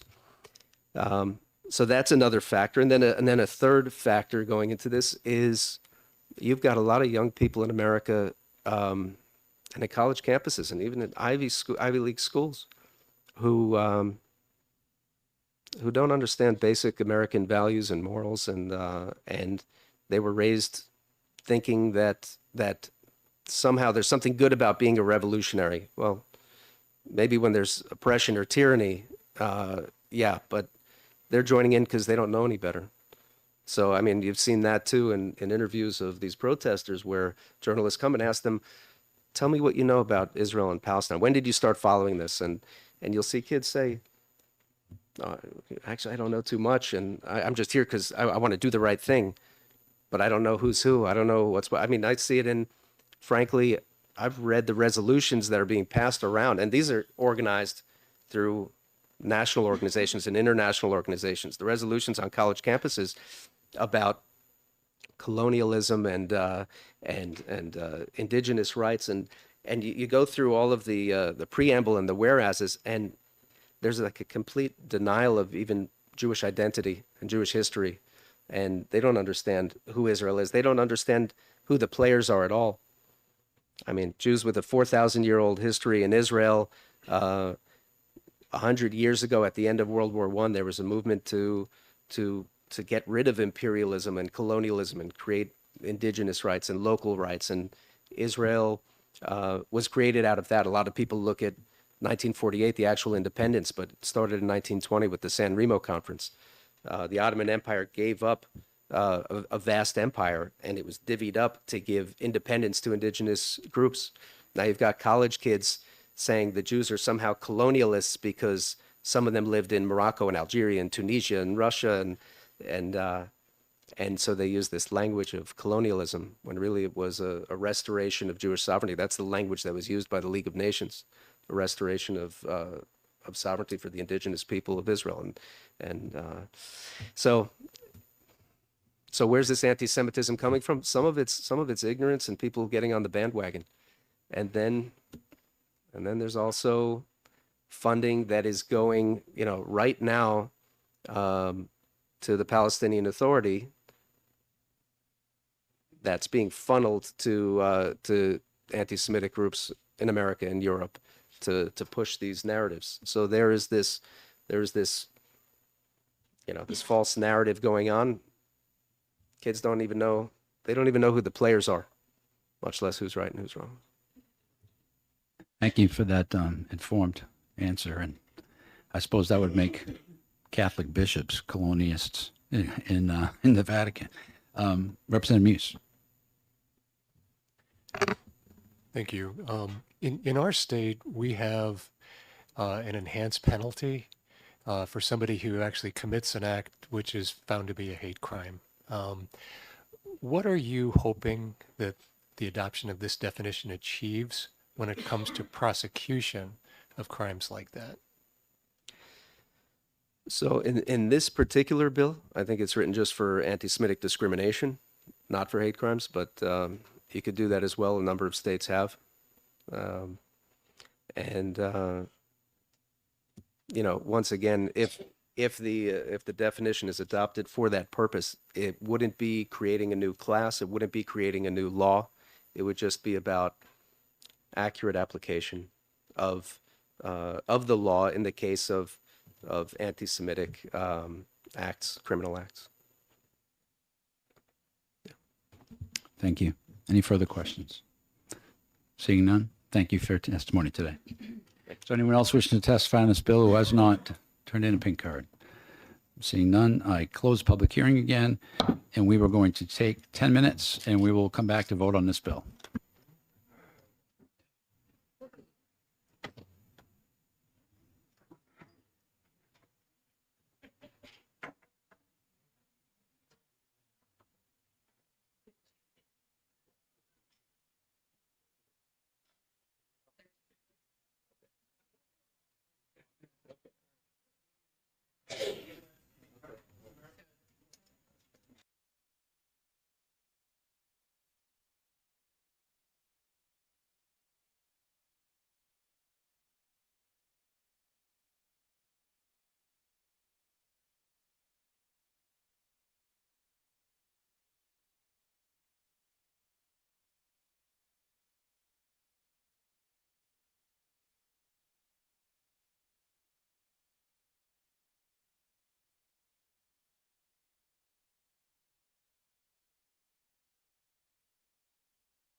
With that, I am opening the executive session on Senate Bill 508, and I recognize Representative Muse to make a motion regarding an amendment.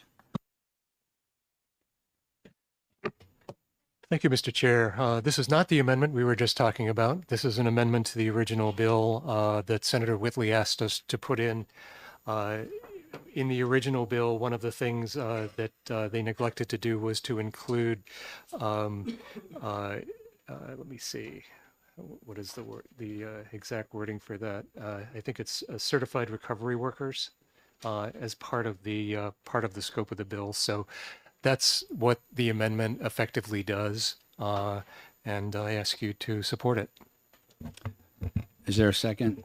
Just seconded by Representative. Right. That's correct. The sponsor, if everyone recalls, at the end of her testimony, told us there was an amendment because they forgot to add a group. That's all this is, as a quick correction. Any discussion? Seeing none, I would ask the clerk to call the roll on the adoption of the amendment. The motion is to adopt. Here's a copy if you need. Representative Rhodes? Yes. Representative Pratt? Yes. Representative Sytek? Yes. Representative Prue? Yes. Representative Janvrin? No. Representative Mannion? Yes. Representative Reed? Yes. Representative Stone? Yes. Representative Tenzar? Yes. Representative Harriet Gaithright? Yes. Representative Muse? Yes. Representative Dutsey? Yes. Representative Lane? Yes. Representative Murphy? Yes. Representative Newman? I'm Yes. sorry, Ray Newman. Yes. Representative Sue Newman. Yes. And the clerk votes yes. Representative Selig? Yes. Representative Wheeler. Yay. All right, 19 and 1. Do I get the vote? Oh, jeez. Chair votes yes. 20-0, the amendment is adopted. No, it's 19-1. Oh, 19, excuse me. 19-1. The amendment is adopted. At this point, I make a motion to introduce amendment number 1645H, seconded by Representative Selig. We don't need to discuss this unless anyone wants to. We discussed it. We heard the hearing and the testimony. Representative Wheeler? Apologies, Mr. Chairman. I just wanted to say I'll be voting for this amendment, but I do have some reservations that I'll be following up on, talking to the people who have stakeholders about it and the ACLU who issued opposition to it. I am concerned that we sweepingly make criticism of the nation of Israel, not the people of Israel, not the Jews, but the nation of Israel, illegal under this. And I do have concerns about that because I think, I think most of us here in this table support Israel's right to exist, but are concerned with the current government and how it's treating people in the Gaza Strip. And I think that's why there's so much concern in the country right now about that. So yeah, I just had to say that I will vote for the amendment right here. I am concerned about how it moves forward, how broad it is. I'm always concerned when we get an amendment right beforehand, but I thank you for putting it together. I stand with the Jewish community against hate. I stand with the Arab community against hate. And I want to make sure that we get a situation in which that can work out. So thank you for letting me. Thank you. And I would point out, just for the record, this does not outlaw any language whatsoever. It just says this is a definition of a behavior that, when applied to an illegal act, would constitute a hate crime or discrimination. But the language itself, regardless of how it's put, makes no law, no statements illegal. It just provides a definition for context. But I agree. Further comments? Wow. SB 508. Yes, we can. One's a non-germane amendment, and one is the amendment to the bill. We've already adopted the amendment to the bill.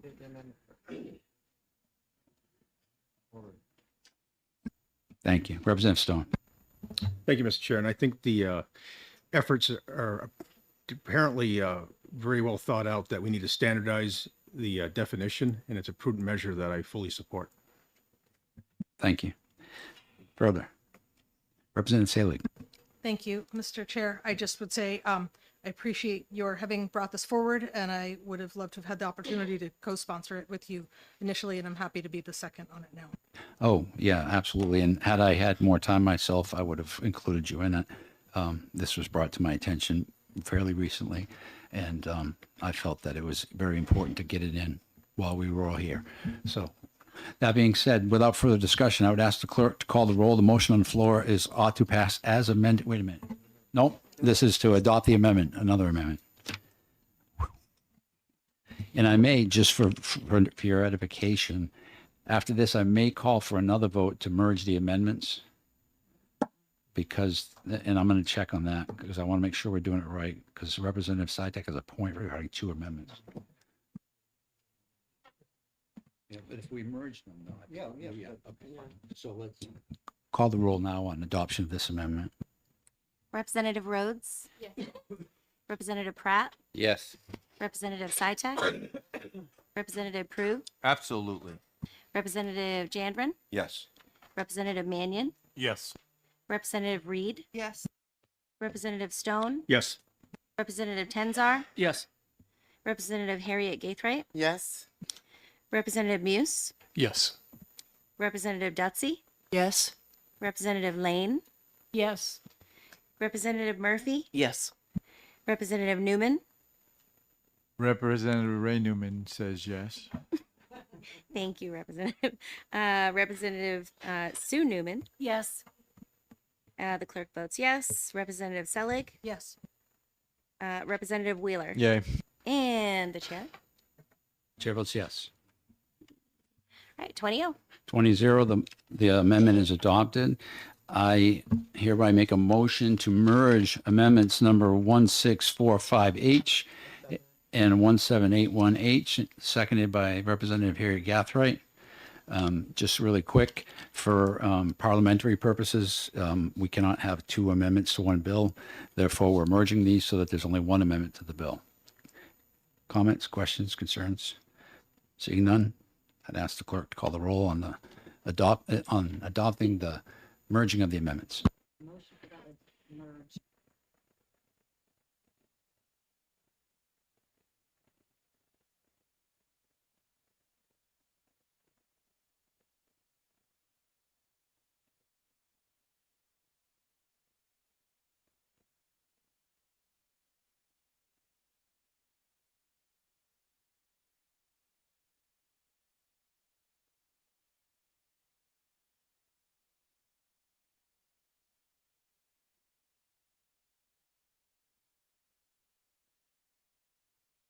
Okay, never mind. We don't have to vote on a merge. I'm just going to tell OLS to merge because we've already adopted both amendments. So the position is good, and those amendments are hereby adopted. And with that, I hope you all have, what? We have to vote as amended now. I thought we just did. No. Nobody talked to me anymore. All right. Any further discussion? Seeing none. Making the motion for that. Maintain radio silence is a good I made that term. motion. I did. I made that motion, right? Okay. Call the roll quick. Yeah, now it's OTPA. Yeah, please. Did we get a second? Mr. Chairman, I read the fiscal note for Senate Bill 508, and it raised a concern for me, and so I can't support the Senate bill, and I'll tell you why. This is going to cause an indeterminate increase in expenditures by the counties. And I'm going to read Article 28A one more time. The state shall not mandate or assign any new, expanded, or modified programs or responsibilities to any political subdivision, which the county is, in such a way as to necessitate additional local expenditures by the political subdivision, unless such programs or responsibilities are fully funded by the state, or such programs or responsibilities are approved for funding by a vote of the local legislative body of the political subdivision. I will note that as a state representative, I am the legislative body of the political subdivision of the county. We have had no such vote in Rockingham County, so I can't support the bill because of that fiscal note. And exactly how much money is indeterminate? Do you know? It's an unfunded So we don't know. mandate. But we don't know. What? I'm under the impression from my friend Peter Leishman, who serves with me in the finance committee, that indeterminate usually means a small increase that can't be quantified. Yeah, that's what I thought too. But that's fine. You must have just found out about this, Representative. With that, call the roll, please. Motion is ought to pass. As amended. I know my, Representative Rhodes, Yes. Representative Pratt, Yes. Representative Sitek, Yes. Representative Prue, Yes. Representative Janvrin, No. Representative Mannion, Yes. Representative Reed, Yes. Representative Stone, Yes. Representative Tenzar, Yes. Representative Harriet Gaithright, Yeah. Representative Muse, Yes. Representative Dutsey, Yes. Representative Lane, Yes. Representative Murphy, Yes. Representative Ray Newman, yes. Representative Sue Newman, Yes. clerk votes yes. Representative Selig, Yes. Representative Wheeler, Yay. 19 and 0, or 19 and 1, sorry. Chairman, oh my God. Chair votes yes. Sorry, filling in, I'm filling it. Motion carries 19-1. Do you object to consent, Representative Cameron? Representative Cameron, do you, no objection to consent, we'll go on consent. With that, I close the executive session. I do it every time. You have to go back to the top.